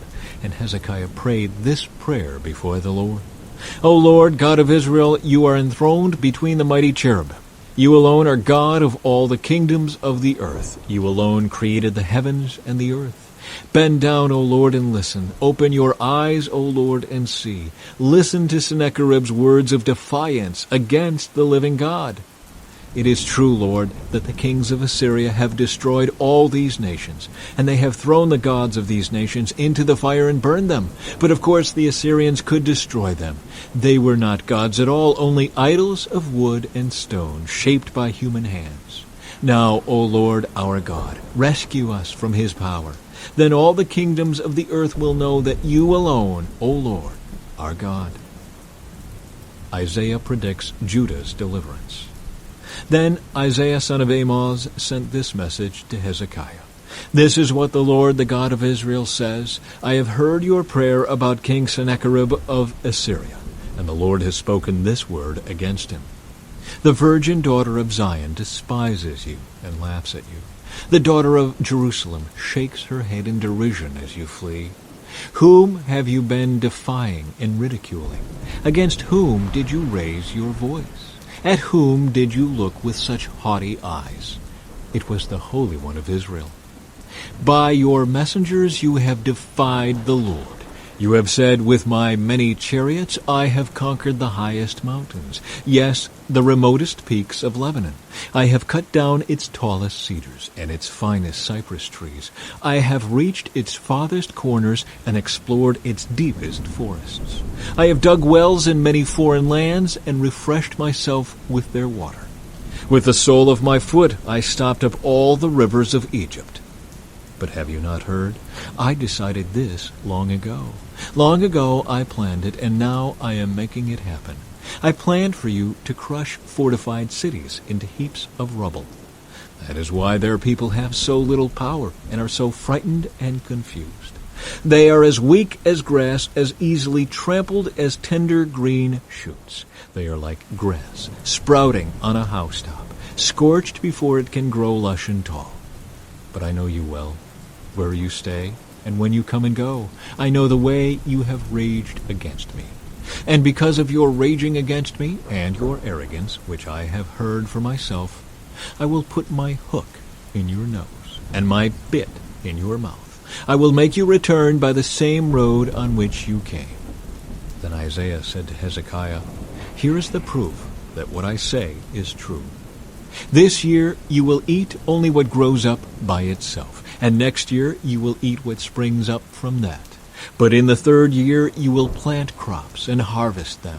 You will tend vineyards and eat their fruit. And you who are left in Judah, who have escaped the ravages of the siege, will put roots down in your own soil and will grow up and flourish. For a remnant of my people will spread out from Jerusalem, a group of survivors from Mount Zion.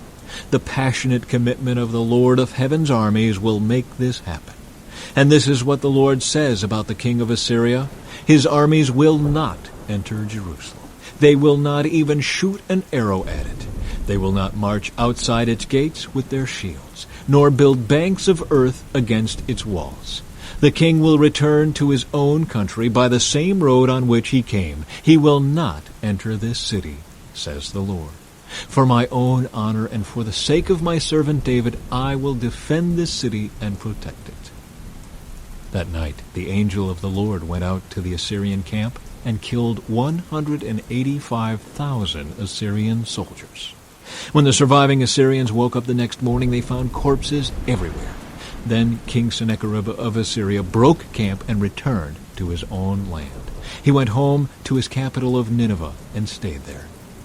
One day, while he was worshiping in the temple of his god Nisroch, his sons Adrammelech and Sharezer killed him with their swords. They then escaped to the land of Ararat, and another son, Esarhaddon, became the next king of Assyria. Chapter 20. Hezekiah's sickness and recovery. About that time Hezekiah became deathly ill, and the prophet Isaiah, son of Amos, went to visit him. He gave the king this message. This is what the Lord says, Set your affairs in order, for you are going to die. You will not recover from this illness. When Hezekiah heard this, he turned his face to the wall and prayed to the Lord. Remember, O Lord, how I have always been faithful to you and have served you single-mindedly, always doing what pleases you. Then he broke down and wept bitterly. But before Isaiah had left the middle courtyard, this message came to him from the Lord. Go back to Hezekiah, the leader of my people. Tell him, This is what the Lord, the God of your ancestor David, says. I have heard your prayer and seen your tears. I will heal you. And 3 days from now, you will get out of bed and go to the temple of the Lord. I will add 15 years to your life, and I will rescue you in this city from the king of Assyria. I will defend this city for my own honor and for the sake of my servant David. Then Isaiah said, Make an ointment from figs. So Hezekiah's servants spread the ointment over the boil, and Hezekiah recovered. Meanwhile Hezekiah had said to Isaiah, What sign will the Lord give to prove that he will heal me, and that I will go to the temple of the Lord 3 days from now? Isaiah replied, This is the sign from the Lord to prove that he will do as he promised. Would you like the shadow on the sundial to go forward 10 steps or backward 10 steps? The shadow always moves forward, Hezekiah replied. So that would be easy. Make it go 10 steps backward instead. So Isaiah the prophet asked the Lord to do this, and he caused the shadow to move 10 steps backward on the sundial of Ahaz. Envoys from Babylon. Soon after this, Merodach-Baladan, son of Baladan, king of Babylon, sent Hezekiah his best wishes and a gift, for he had heard that Hezekiah had been very sick. Hezekiah received the Babylonian envoys and showed them everything in his treasure houses, the silver, the gold, the spices, and the aromatic oils. He also took them to see his armory and showed them everything in his royal treasuries. There was nothing in his palace or kingdom that Hezekiah did not show them. Then Isaiah the prophet went to King Hezekiah and asked him, What did those men want? Where were they from? Hezekiah replied, They came from the distant land of Babylon. What did they see in your palace? Isaiah asked. They saw everything, Hezekiah replied. I showed them everything I own, all my royal treasuries. Then Isaiah said to Hezekiah, Listen to this message from the Lord. The time is coming when everything in your palace, all the treasures stored up by your ancestors until now, will be carried off to Babylon. Nothing will be left, says the Lord. Some of your very own sons will be taken away into exile. They will become eunuchs who will serve in the palace of Babylon's king. Then Hezekiah said to Isaiah, This message you have given me from the Lord is good.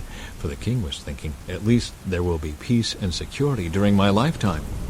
The rest of the events in Hezekiah's reign, including the extent of his power and how he built a pool and dug a tunnel to bring water into the city, are recorded in the book of the history of the kings of Judah. Hezekiah died, and his son Manasseh became the next king. Chapter 21. Manasseh rules in Judah. Manasseh was 12 years old when he became king, and he reigned in Jerusalem 55 years. His mother was Hephzibah. He did what was evil in the Lord's sight, following the detestable practices of the pagan nations that the Lord had driven from the land ahead of the Israelites. He rebuilt the pagan shrines his father Hezekiah had destroyed. He constructed altars for Baal and set up an Asherah pole, just as King Ahab of Israel had done. He also bowed before all the powers of the heavens and worshipped them. He built pagan altars in the temple of the Lord, the place where the Lord had said, My name will remain in Jerusalem forever.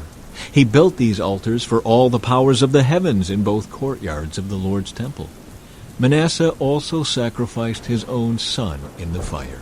He practiced sorcery and divination, and he consulted with mediums and psychics. He did much that was evil in the Lord's sight, arousing his anger.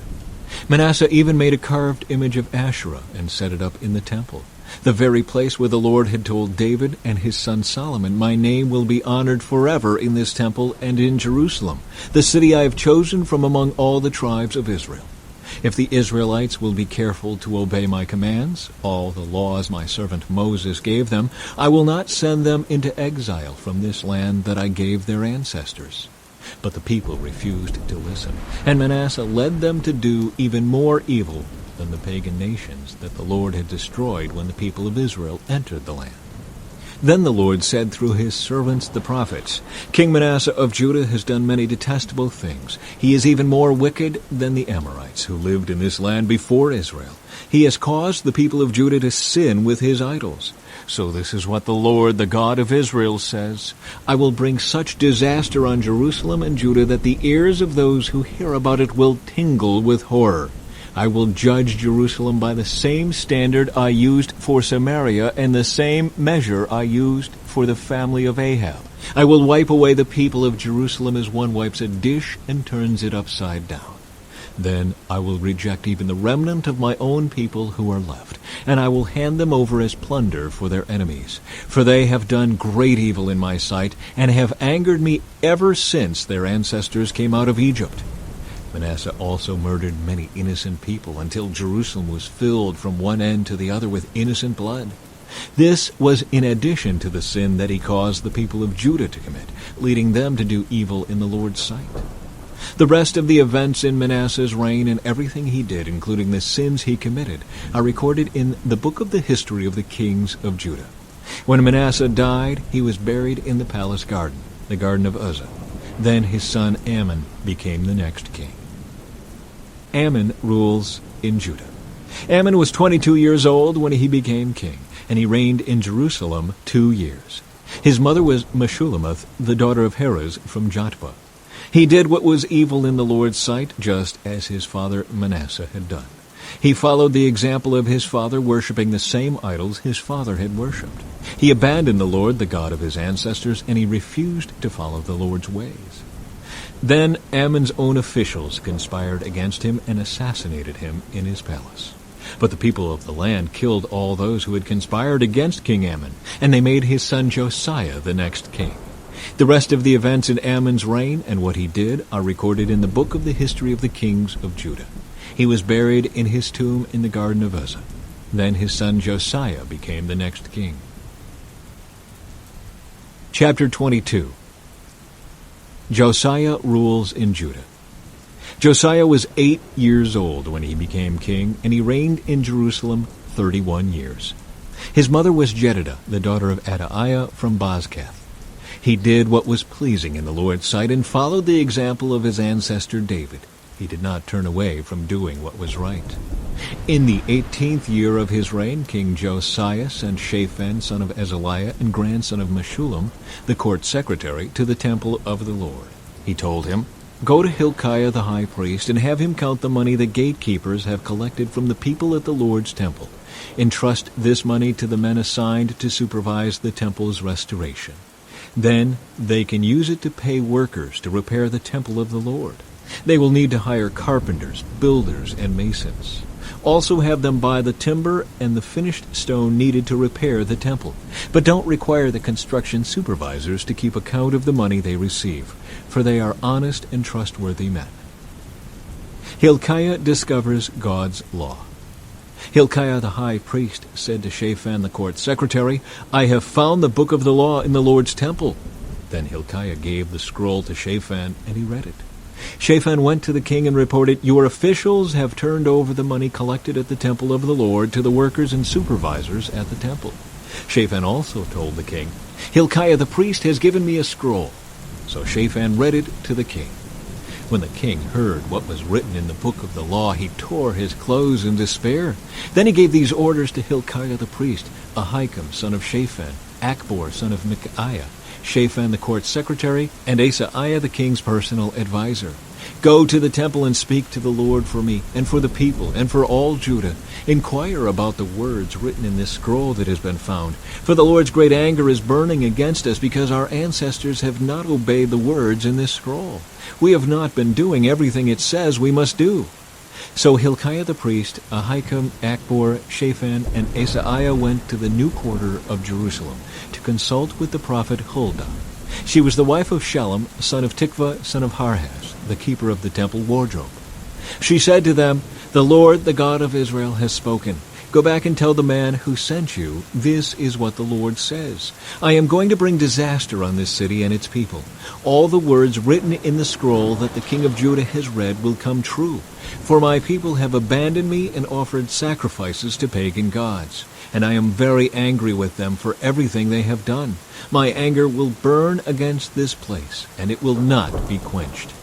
But go to the king of Judah who sent you to seek the Lord and tell him, this is what the Lord, the God of Israel, says concerning the message you have just heard. You were sorry and humbled yourself before the Lord when you heard what I said against this city and its people, that this land would be cursed and become desolate. You tore your clothing in despair and wept before me in repentance. And I have indeed heard you, says the Lord. So I will not send the promised disaster until after you have died and been buried in peace. You will not see the disaster I am going to bring on this city." So they took her message back to the king. Chapter 23. Josiah's religious reforms.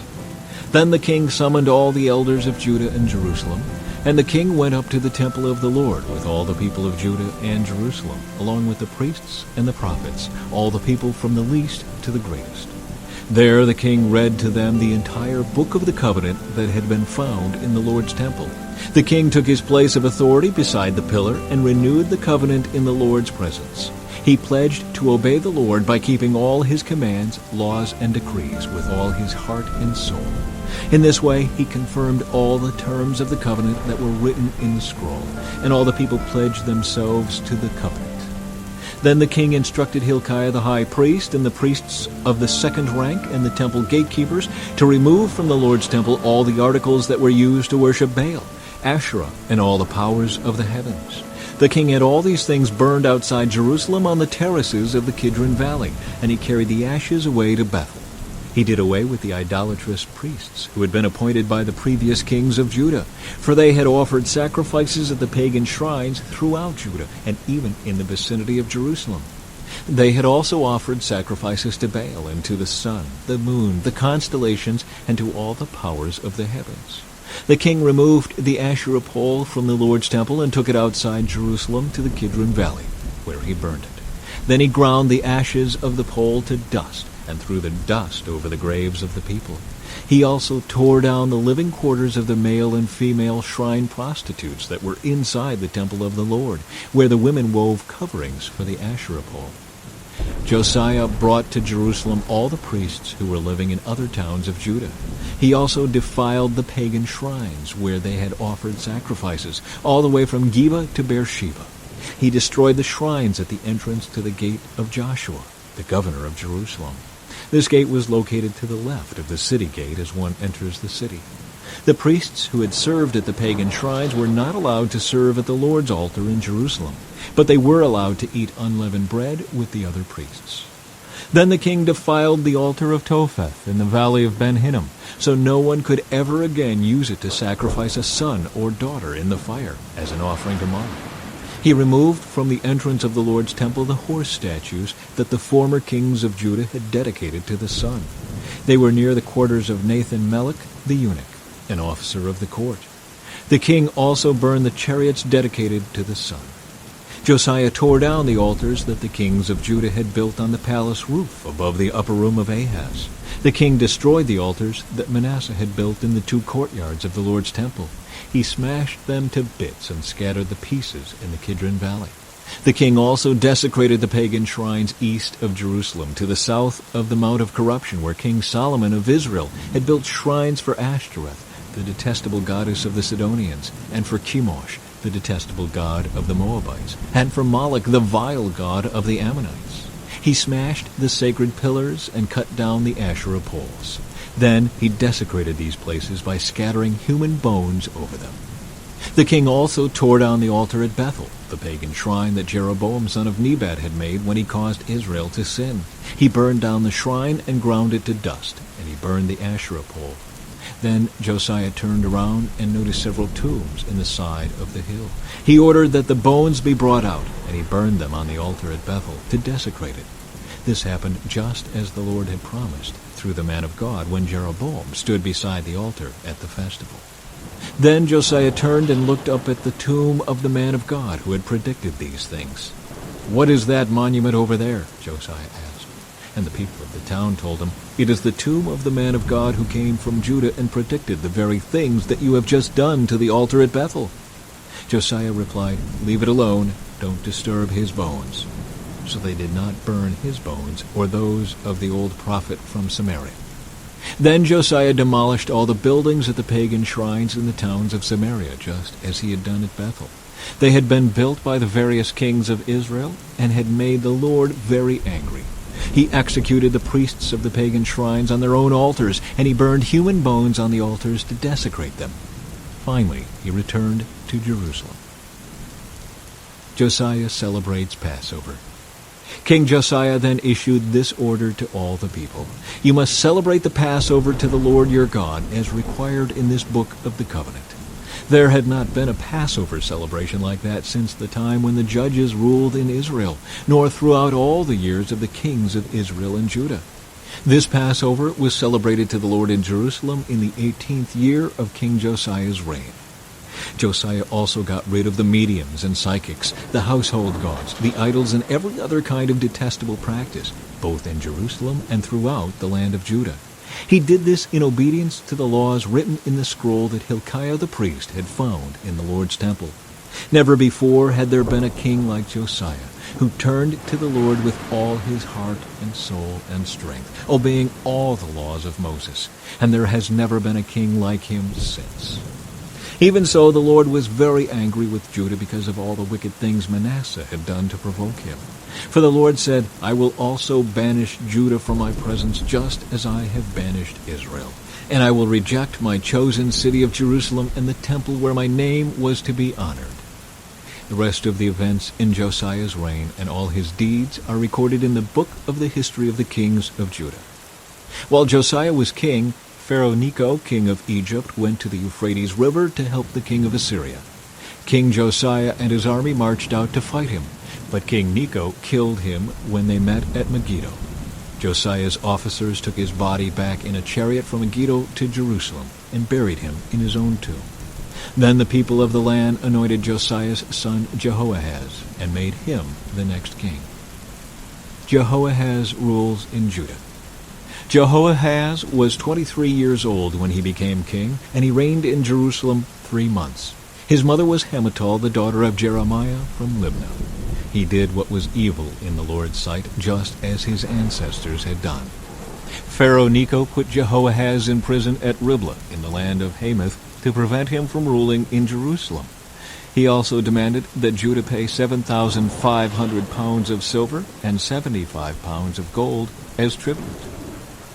Jehoiakim rules in Judah. Pharaoh Necho then installed Eliakim, another of Josiah's sons, to reign in place of his father, and he changed Eliakim's name to Jehoiakim. Jehoahaz was taken to Egypt as a prisoner, where he died. In order to get the silver and gold demanded as tribute by Pharaoh Necho, Jehoiakim collected a tax from the people of Judah, requiring them to pay in proportion to their wealth. Jehoiakim was 25 years old when he became king, and he reigned in Jerusalem 11 years. His mother was Zebidah, the daughter of Pedaiah from Rumah. He did what was evil in the Lord's sight, just as his ancestors had done. Chapter 24. During Jehoiakim's reign, King Nebuchadnezzar of Babylon invaded the land of Judah. Jehoiakim surrendered and paid him tribute for 3 years, but then rebelled. Then the Lord sent bands of Babylonian, Aramean, Moabite, and Ammonite raiders against Judah to destroy it, just as the Lord had promised through his prophets. These disasters happened to Judah because of the Lord's command. He had decided to banish Judah from his presence because of the many sins of Manasseh, who had filled Jerusalem with innocent blood. The Lord would not forgive this. The rest of the events in Jehoiakim's reign and all his deeds are recorded in the book of the history of the kings of Judah. When Jehoiakim died, his son Jehoiachin became the next king. The king of Egypt did not venture out of his country after that, for the king of Babylon captured the entire area formerly claimed by Egypt, from the brook of Egypt to the Euphrates River. Jehoiachin rules in Judah. Jehoiachin was 18 years old when he became king, and he reigned in Jerusalem 3 months. His mother was Nehushta, the daughter of Elnathan from Jerusalem. Jehoiachin did what was evil in the Lord's sight, just as his father had done. During Jehoiachin's reign, the officers of King Nebuchadnezzar of Babylon came up against Jerusalem and besieged it. Nebuchadnezzar himself arrived at the city during the siege. Then King Jehoiachin, along with the queen mother, his advisors, his commanders, and his officials, surrendered to the Babylonians. In the 8th year of Nebuchadnezzar's reign, he took Jehoiachin prisoner. As the Lord had said beforehand, Nebuchadnezzar carried away all the treasures from the Lord's temple and the royal palace. He stripped away all the gold objects that King Solomon of Israel had placed in the temple. King Nebuchadnezzar took all of Jerusalem captive, including all the commanders and the best of the soldiers, craftsmen, and artisans, 10,000 in all. Only the poorest people were left in the land. Nebuchadnezzar led King Jehoiachin away as a captive to Babylon, along with the queen mother, his wives, and officials, and all Jerusalem's elite. He also exiled 7,000 of the best troops and 1,000 craftsmen and artisans, all of whom were strong and fit for war. Then the king of Babylon installed Mattaniah, Jehoiachin's uncle, as the next king, and he changed Mattaniah's name to Zedekiah. Zedekiah rules in Judah. Zedekiah was 21 years old when he became king, and he reigned in Jerusalem 11 years. His mother was Hamutal, the daughter of Jeremiah from Libnah. But Zedekiah did what was evil in the Lord's sight, just as Jehoiakim had done. These things happened because of the Lord's anger against the people of Jerusalem and Judah, until he finally banished them from his presence and sent them into exile. The fall of Jerusalem.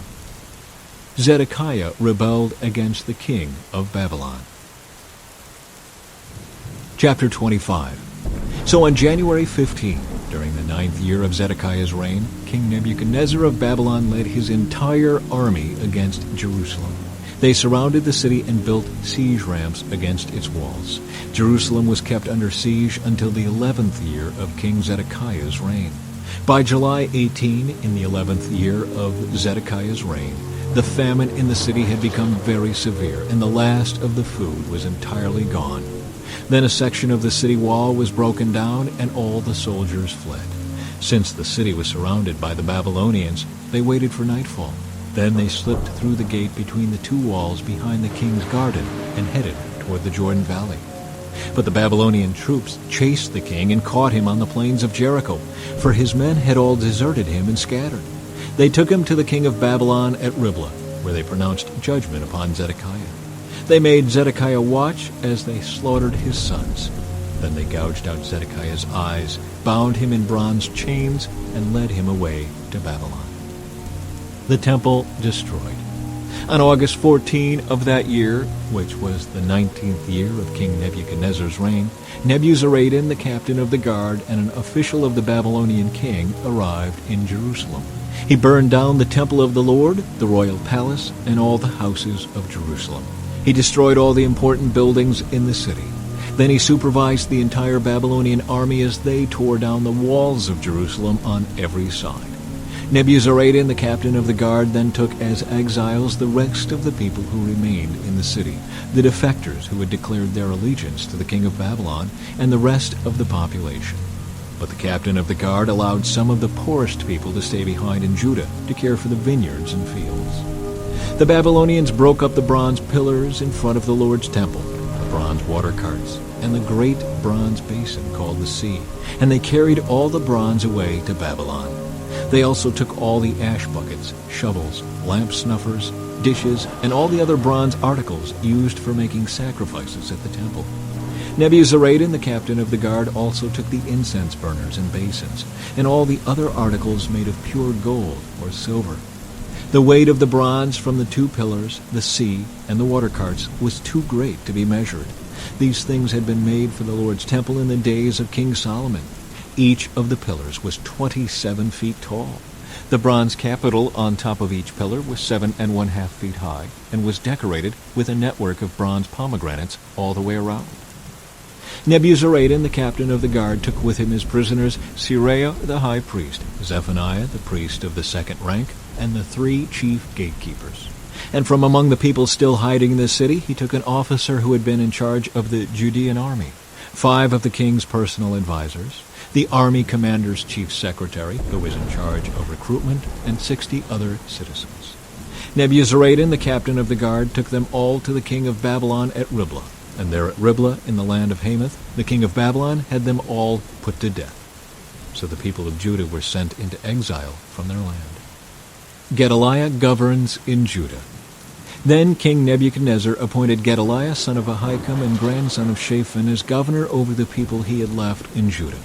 When all the army commanders and their men learned that the king of Babylon had appointed Gedaliah as governor, they went to see him at Mizpah.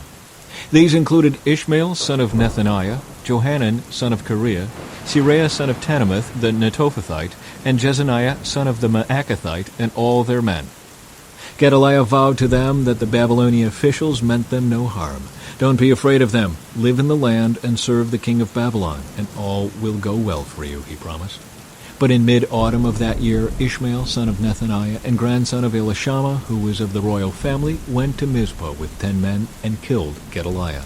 He also killed all the Judeans and Babylonians who were with Gedaliah at Mizpah.